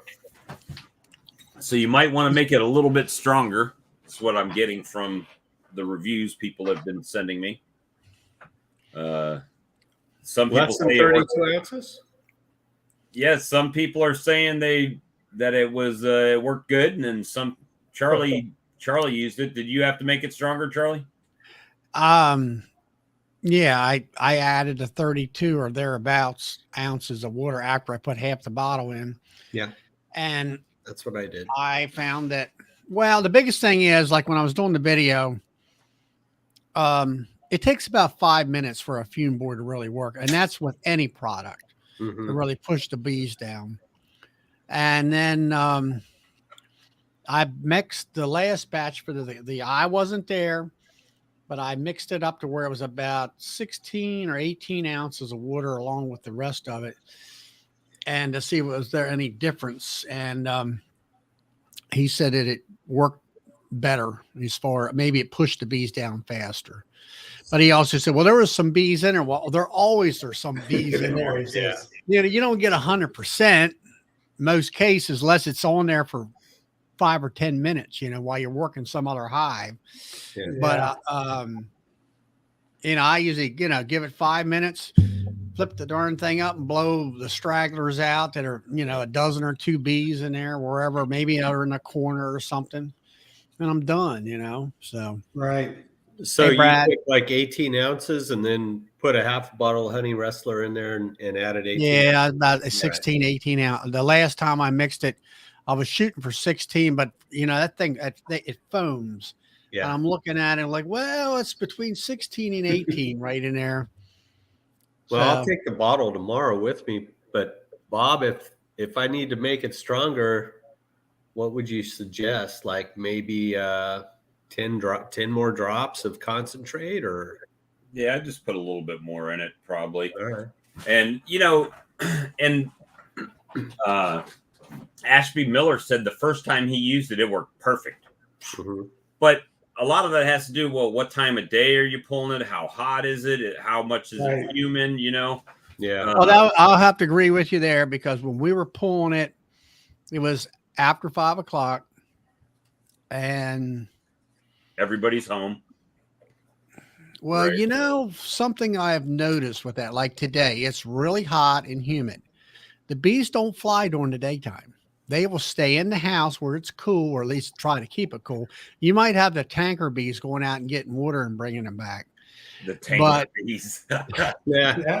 Charlie, that's because the flowers aren't producing during the middle of those hot days. yeah, and Well, I then don't have a you'll humidity notice them flying more in the later afternoon when things are a little bit cooler. At least that's what they do at my place. Yeah, I've But seen the same thing. but I found, yeah. Now, far as a bright sun on the fume board, I'm going to say it was probably a few times I did use it. It was probably if we had Canadian smoke and it was overcast. So sunlight does have a major play on that. It was kind of cool. Yeah, luckily I didn't get that smoke.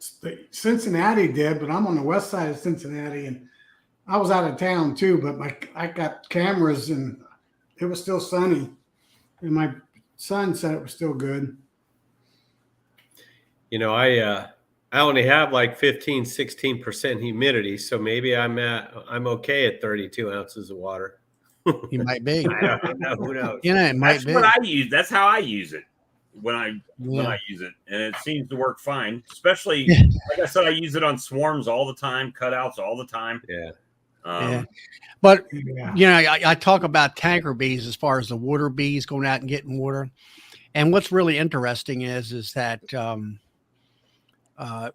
below the sawmill there is, you'll have sawdust on the ground and it'll rain or whatever. And there's a little water ditch there. Yeah. And that sawdust will absorb the moisture and the rain and everything.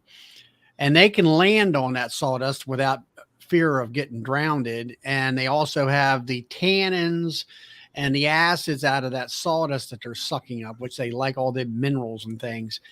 And there's several buildings, and there's a driveway that goes all the way up towards the hay barn where my hives are sitting. And if the sunlight's at the right, at kind of like lower in the sky at the end of the day, you'll see the bees going zoom up and back. And up. I mean, they're passing each other, 5 or 6 of them passing each other, going down, grab a load of water, and then come on back up, drop it off, and going back down.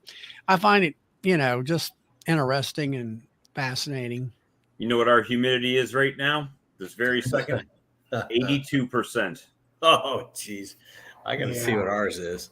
Yeah, I think ours is something like that too, Bob. Step outside and need to take a towel with you. Well, we're all right. The same thing, Bob. I'm 82% right now. Yeah, 80%. It's been, the water pours off you by the gallons. I got a bit of good news today. What's that? My daughter calls me, and my youngest, and she's been dating this guy for a little while, and now they're an item. Well, this kid's dad owns 300 acres of oranges. So you just got another So pollination field.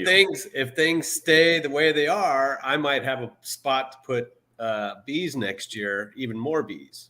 So Nice. we'll see what happens. See, local. Yeah. Oh, we're in a heat wave. It is 91 degrees and 27% humidity. That's almost double of what we usually have. What, the humidity? Yeah. Yeah, and we get below 60% or 50%, and that's dry weather. 50% is Yeah. 50% is just right. Yeah. We That's just had a when little cool front come through, and I think it only got up to 88, and I think humidity dropped down to about 60%. You mean today? Bob, you'll get that tomorrow. Today, Charlie. you mean?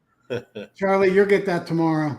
We had a major storm today for about an hour, and like you say, before the storm and a little bit for after the storm, humidity was low, but it just dumped water on us today. And then we've had a lot of electrical lightning type storms and stuff. We're unplugging everything, and but our area, I don't know.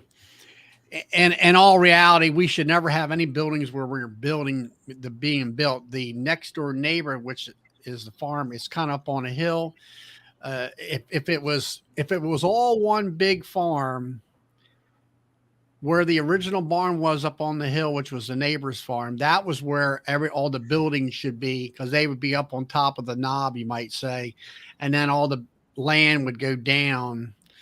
But we're down in like I always call it, the bottom of the teacup, and water comes down off of this hayfield of ours. It's right behind me there, and actually off to my left, I guess you would call it. And it comes down, and even though it'll absorb into the ground, but it's still, I've seen it flow. It actually mashed the grass over like a little river.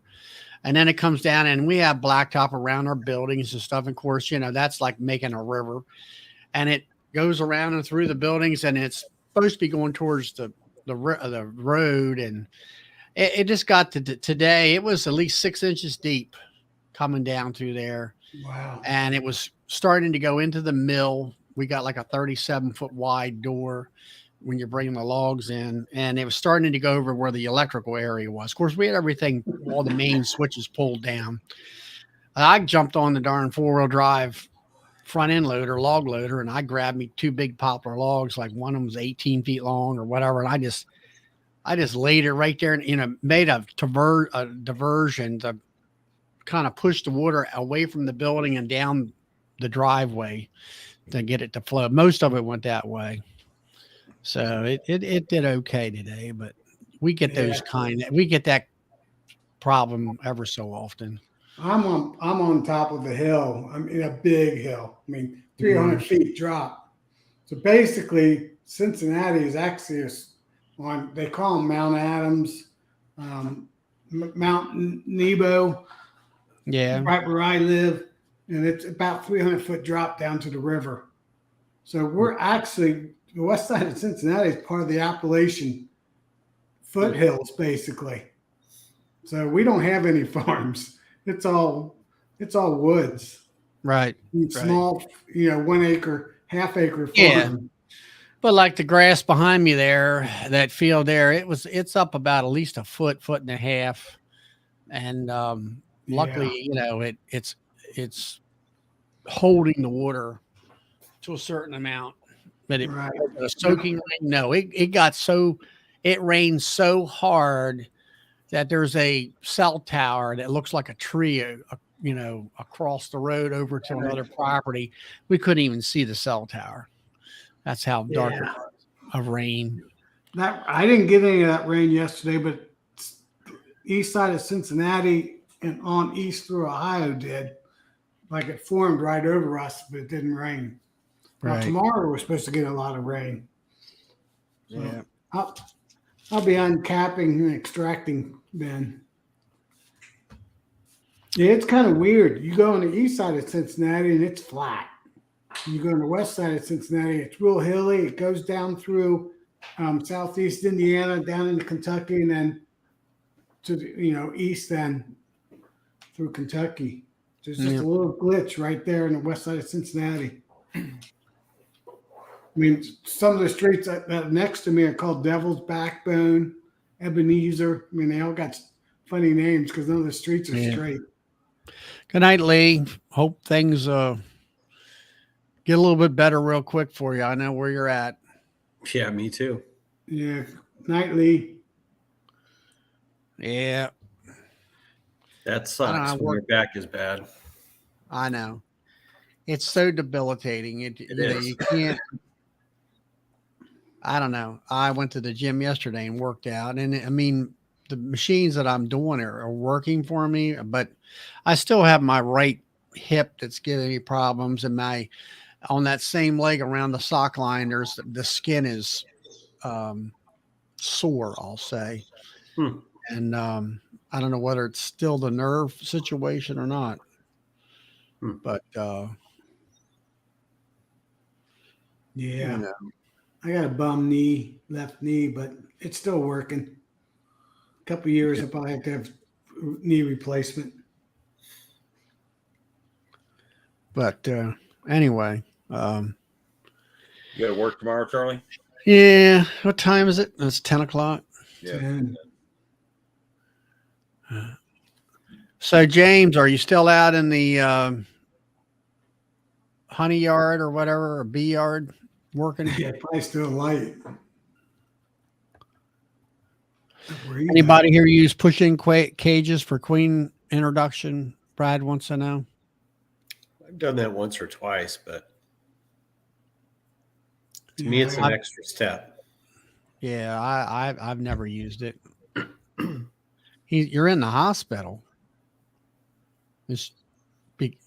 You have a problem, or is somebody else sick?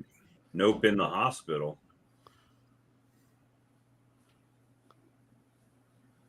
No, I don't know. You can't drop a nugget like that and then not bang on it. Yeah, and then go away. All right, what's happening there, Mr. James? Well, I hope whoever it is going to be all right. But it wasn't an accident.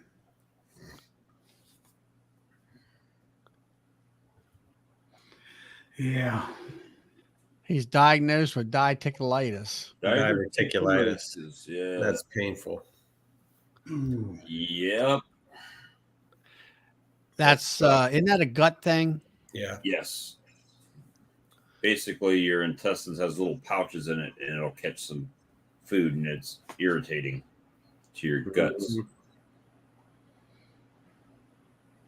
Brad wants he's getting, how big are they?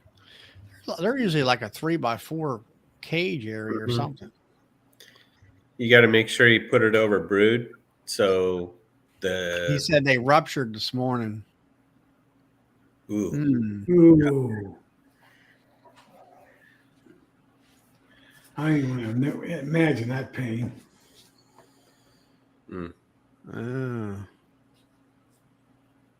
Yeah, I've never used a push-in for the queens. Waiting on a surgeon. Yeah, they got to go in. If it ruptured, they got to get rid of. They got to take it out, otherwise it's going to get sepsis. Yeah, and get infected. So he's having surgery. The outer wall of the gut has ruptured where it's going into perineum. Peritonitis. Yeah, basically. Yeah. Yeah. That is no fun. Now, a friend of mine, you there, Mark? But Brad, you make sure you got to put it over a little brood, because when those bees hatch, they instantly know that that's their mom. And then, it's a lot easier to, it depends on the size of the cage, but it's a lot easier once you take that cage out. The more that are accepting around her, the better. Yeah. But sometimes they'll dig it out. I've had one. Like I said, I've done it a couple of times. Sometimes those bees will tunnel under the cage and then release her, and then they'll either let her go or kill her. So Yeah, Works better with plastic. oh, we got no picture on you, Mark. Yeah, where you at, Mark? Turn the lights on the cat. I'm right here by the dotted line. The dotted hear me? line. Yeah, we can hear you, I can Mark. hear you. Just can't see you. What's the dotted line? I'm right beside the zipper. I'm rolling down the road. Yeah, he's driving. Ah, okay. But So plastic's better than a wire cage? No, plastic foundation. Oh, I think plastic. you meant- Oh, okay. All right. Yeah, that way they can't dig it out. Yeah. That makes sense. Oh. now a friend of mine, I took her to. She thought she had diagnosed her diverticulitis, and she said no, and it just what it amounted to was gluten sensitivity. Mm-hmm. Got rid of the bread and that kind of stuff. Anything that had gluten in there, and then it finally figured that it definitely helped her out. But definitely sounds like James is definitely. It looks like Mark's going out on us. Yeah. Sounds like James has definitely got a positive diagnosis there. Yeah, and he's probably really busy with all his bees. Oh, he is. He just put on extra honey Yeah. supers and everything. That's Right. gonna It seems like he's knock getting it on back. top of. He sounds like he's getting on top of things, and then there's always some darn roadblock for him. Right. Oh, he's gone. Yeah, I was listening a couple times here and there, but I wasn't getting on because I've been so busy. Well, vacation plus busy. Yeah, I got 12 of those buckfast queens, and I only got 6 of them made it this year. And then What's the couple of characteristics of them? the bees didn't like the queens. I had a hard time getting them to accept even the virgins in. It's like I don't know what the deal was, but I don't know. That was one thing that they were talking about. I guess it was Brian Coper was talking about that with whether the different breeds, if you try to put one breed in with a different breed of worker bees, that the acceptance rate level there is minimal. A lot of times, it was a theory. I'll put it to you today, or maybe some experience type of thing. right. And all that, but it could have been, as far as that goes. But I mean, what's the I guess the temperament, and I mean, why did you choose Buckfast? Because they were free. Oh, okay. That's I a mean, pretty it's good like price. it's like a guy gave me Russians and stuff like that. Well, the characteristics of Russians: number one, they like to swarm over nothing, and number two, if the nectar source is gone, they will shut down. You would swear that you're queenless. And I mean, which is a good thing. They're very conservative. But I guess it's like everything else. You kind of get used to whatever breed first we all kind of start at it with Italians. And then we might go to a Carniolan, mix of some sort. Yeah. And then we kind of get, that which is kind of close to Italian, but not quite. And all that kind of stuff. And then you go to these other ones, which are definitely different. And you're like, it's, you have to learn that, understand the characteristics of that bee. Now, prior to you, he's full of what Saskatraz, I guess it is. See, I don't know anything about them. They were all the rage 2 years ago, and now everybody, you don't even hear them talk about them. I couldn't keep them alive here when I got them. Yeah. I'm kind of going more into more mutts. They seem to do the best. Now I have been. This is my second year now that I've been putting the 1/2-inch foam board for my undercover. Yeah, you mean the foamy? Yeah. Not the bubble wrap, but actually foam. And Okay, the styrofoam I insulation. found out some of my hives just chew the hell out of them. Yeah. And Yeah, I heard I've been that. actually taking that as one of my traits to graft from because I noticed those hives don't have near as many mites in them. They seem to be better mite queens, the ones that chew. So I'm deliberately been putting the foam on it for my inner cover just to see if they do chew them. And So I might be onto something. I have some bees that chew up that foamy stuff, that bubble wrap, and they really don't like it. They try to get rid of it. It's crazy. Yeah. And then some that don't touch it. Yeah, some don't touch it. But when I do my mite tack on them, they've been lowering mites. So I don't know if there's something there with chewers are getting rid of the mites or not. I started doing it last year because I had a whole bunch of this stuff free, and I said, well, I'll make some inner covers out of it. And I said some of them didn't touch it, and then some of them just ripped it up. So I said, oh. But I agree with you about your mutt queen. I think they do the best. I mean, you listen to what Cayman says. He grows his own queens, and he does better with his own queens. Of course, he's also watching the quality of what he's breeding from, which has, over a period of time is Good night, Keith. Upscaled everything. But I think that one thought is that you have a bee there that is local and it's used to the environment. And there was another theory from one guy down in Georgia, the Georgia science guy, I have to think of what his name is. But he was talking about, you move your bees from, you got a package of bees here from Georgia and you take them all the way up to Pennsylvania, let's say, or Maryland. Well, then bees have to figure out if they're sick. He was saying that there are certain plants and maybe pollens that they can use to cure them, let's say had an upset stomach or something, they can eat and it'll cure the upset stomach, the gut issue. Well, they know where all that is in Georgia. Well, if they come up here in Maryland, there might be a plant that's not here that was in Georgia. And they don't, maybe that's why your bees are going to die or whatever. They don't perform very well.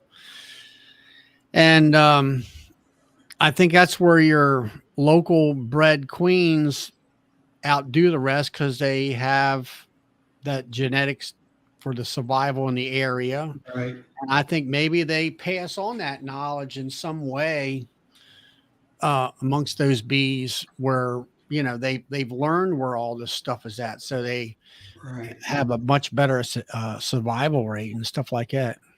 I think having a lot of drones helps a lot too. Yeah. So the queens well made it. So I've been definitely making sure every one of my hives have at least one drone frame in it, comb, if not two. And Spanky said his local bees were mean bees. Well, you always. I got a hive out there right now that the last 3 hives that I pulled all the honey off of. The first 2, I pulled the honey off, no smoke, no nothing. And I had everything lined up where I had that third medium that goes back on there. I dropped it. I didn't leave them open, I guess is what I'm getting at, very long. And that last hive, I think I got distracted with a phone call from the guy that was going to help me do lifting, my neighbor. And I think and then I forgot to have that box right at my, right at my right hand. As soon as I needed to put it back on, I had to walk over there, grab that box and come back. And they were all wound up and stinging me all in my legs and stuff. So I Yeah. put her back. It was stinging me so darn bad. I didn't even ratchet strap the lid down. I just got in my truck and left. I went back here last Saturday or something like that. I don't know, whatever day it was, to ratchet strap that thing down. And they just doing that, they got on me. They were, luckily I had a smoker lit that time. I think it was Saturday, and I had to smoke them. So maybe they're just mean bees. Hive number 17 is getting pinched in the next couple of days for that reason. She's gonna be gone. I don't tolerate mean bees. Well, that's the first. I won't say it's the first time, but they seem to be. I think Yeah. I've had that same position of that same location of hive. Well, actually, let's see. It was a nuke, the one position I had, and then what I did was I had a rack that had 4 nukes on it. I got rid of the 4 nukes. I said, okay, I'm going to add 2 more honey production hives. It gives me 12. That's enough. If there's any problems with the other ones, I'll at least have, let's say, around 10 to get honey production out of. And Right. so anyway, I don't know. I'll have to keep an eye on that one hive, maybe requeen the darn thing. Well, I've gone in it 3 times, and all 3 times they're on me big time. So I said, that's enough. Third time's a charm. But I was going to pinch her anyway because I'm trying to requeen all my queens this year. Well, I had fall. queen issues, and that's inadvertently, that's what I did. All my nukes are 2023 queens, and I would say pretty much 95% of all of my honey hives right now are 2023 queens. Yeah, mine are 22 and they get replaced. That's why I had picked up those virgins for. So I need more. I'm going to get more virgins, but he's got Caucasians running right now, so I don't know if I'll be getting those or not. My horizontal hive's working out really good. I found out they're all 4. There's 21 4 frames in it. On the ones that aren't successful, the bees just leave and go into the other ones. So I just put the lid. I picked the lid up. There's bees in it. I know the queen's there. I put the lid up. There's no bees. There's no queen. Well, I was watching Alex's video today. He was checking nukes, and he had one hive there had a divider in it. You know, one side was empty, the other side was full of bees and had a queen. And I was thinking about that, and I was like, you put, and I've heard of this. You got a queen and a queen, or let's say you got queen cells. You got the 2 queen cells, and you know how they'll start piping, and they'll want to kill all the other queen cells in the swarm cells or whatever, Right. Actually, not the queen does it. Actually, the worker bees will do that. And there's one guy, he made a comment here years ago where he had an observation hive. The queen started piping. It was still in the cocoon, and there was multiple swarm cells, and the worker bees went berserk, and they went out and they chewed down all these other competition queen cells, and of course let the other one release herself. Right. And one guy, Joe, he said, that's interesting. He said, I have a 3-way, or let's say a 4-way, queen mating box. And he said, I always had problems with some of the queens not making it or whatever. And he was deducting that these bees on this side of the wall heard that queen pipe. So they went ahead and killed the queen that was in their area. And he was saying, well, maybe it's better to have individualized mating boxes, 1 cell per box with those bees, so they can't hear each other. So that's a good idea. That might have been what happened to me, Charlie. That's what, Joe at the time, he was saying, he said, I got a 3-way or 4-way hive castle here, queen castle. I got a 21. And he says, I had issues. Not all 4 compartments or not all 3 compartments would always work out for me. And he's saying, maybe next time I'll just put a queen cell in every other one and leave that little void in between. Right. See if Make that it does. 10, You know, you do an experiment. See if that doesn't Yeah. work. Now, because of that, I made up my own individual 2-frame mating boxes. Now, I think I would go instead of making two frames. It works for me. I think a 3-framer might be a little more efficient. But then I have often thought about it. All right, if you go 3-frame, why don't you just start out with a 5-frame nuke box and then put a follower board in there? It'd be a whole lot easier. Now you got a 5-frame. Now you can keep adding Right. frames to make a full 5-frame nuke out of it. So that, you know, that one might be, or you could put a follower board in there and then get some of this styrofoam insulation and paint it. I hear you're talking about them eating it. Paint it with something, some kind of a coating, like a roofing material or something. I'm not sure. They might not eat it when you paint it like that. But yeah. You know, Charlie, I have 2 of those 3-way 10-frame boxes. You know, I don't think in the 3 years I used them, I didn't use them this year. I don't think I ever had a center one make it. Seems like I'm always pulling that board out and making a 6-frame. Brad But says you use might be latex right. paint the Now that I foam with think about latex it. paint, and they won't eat it, or they eat less of it. Yeah. All right, guys, I'm gonna hop out. I appreciate y'all. Yeah, I'm going to hop off too. All right. Well, if that's the case, we'll go ahead and we'll shut her down. I was going to shut it down here at 10:30 anyway. The bee man says bad theory there, Charlie. Well, maybe not. Tom, you're going to have to experiment with that and give us a Yeah, report back. I'll check that out. Yeah. On my horizontal hive, they're 4 frames, 2 frames on top of each other. So that's what I run. What's that? But 4 my over 4? And my 21 nukes and my horizontal hive is Yeah. 2 frames on top of 2 frames. So they're 4 framers. Okay. So, and I got a 1/2-inch board in between them. So I bet you that's what happened. Well, it's a lot of people don't realize the magic of a 5-frame nuke, Right. where you condense them bees in those 5 frames, they'll draw out the wax better. They seem to survive better. They just grow better. And then Right. once they get really packed out with bees, and I set another 5 frames on top. Now it might be wax, or it might be, foundation. And Man, I bet you're not. and all that. Hey, Brian. Yeah, we're just about ready to leave here. Yeah, I'm ready. But nukes have always been very good Yeah. for me as far as the success rate. And I overwinter them in 5-frame, 5 over 5, which is, Oh, I've done that too. basically a 10-frame box, but more vertical. They like that vertical aspect of it.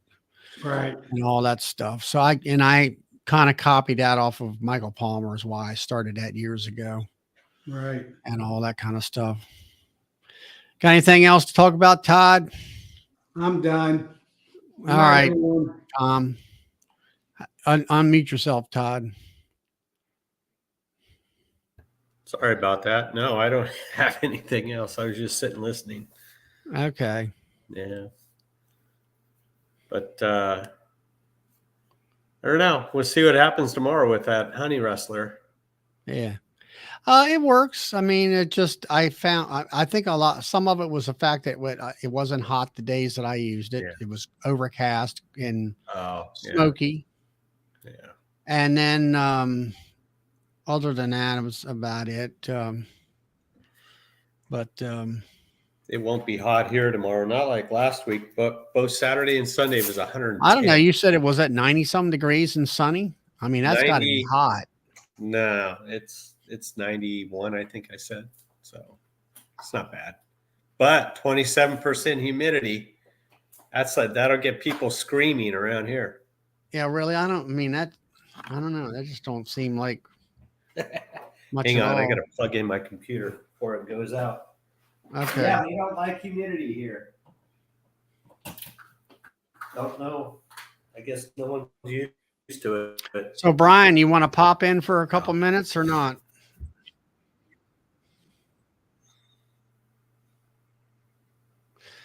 Robert wants to know, can I use cardboard for my fume board? Well, a fume board normally it's a lid. It's like a small telescoping lid, maybe 3/4 of an inch rim around it, but it's no bigger than the size of the super box because it doesn't fit over top of the box on the edges. It fits right. It just sits on top of the box. And then what you do is go to a fabric store. I would suggest buying like I guess it's 1/4 inch or 3/16 inch felt, and just glue that in the lid. Now the ones I got, I had bought them at Hive Life. They're metal and they're black, so supposedly absorb the heat from the sun, and that makes the smell generate more, I guess you would call it, and fumigate the hive. But use felt. I mean, some people I've heard take some like a terry cloth towel or something like that. But you could use a paper towel too if you need to.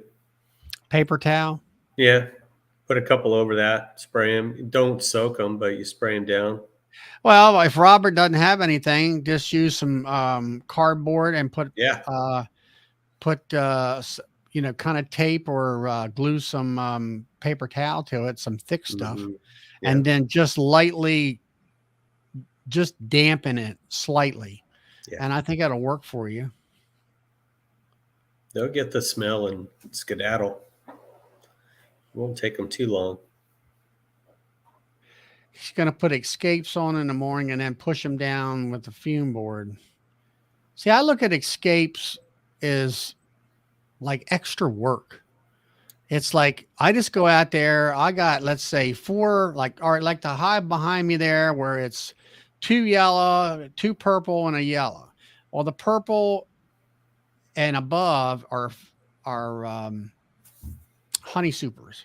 I start out, you take the lid off, take the inner cover off, put the fume board on there, give it 5 minutes, and then pry that top box off, flip it up, and I got a little teeny battery operated leaf blower, blow the whatever little bees are out of it, and you're done. Take and go over there with a telescoping cover, turn it upside down, the roof tin part on your pickup truck. Put that honey super inside that telly cover, have another telly cover and close it up because you don't want any robber. You'll start robbing bees if you don't do that. And then you'll have more bees in your supers when you take it into your building or your house or something like that. That kind of stuff. He's going to pull 90 supers Sunday. Man. He's putting the escapes in the morning. So, that could help him because those bees will go down and get in the cluster if it's a cooler night, right? So they have to go through the supers and then the escapes, and then they can't get back up. So that helps too. Yeah, but the key issue there is as long as it's cool. Cool, yeah. So cool, they will not go down in. No, not all. Not go down in there. Now you're out there in that hot country. Does escapes work for you at all? No, they don't. And that's, I bought one escape when I first started out. And then I got to thinking about, well, wait a minute, I got to pull all these damn supers off and then put the escape on and then put the darn box back and then come back another day. And I'm like, I don't have that kind of time. I have 1 or 2 days. I'm a weekend beekeeper, more or less. Yep. Or after hours beekeeper. After work. And I want to go in, get it done and get it out. And I'm done one time.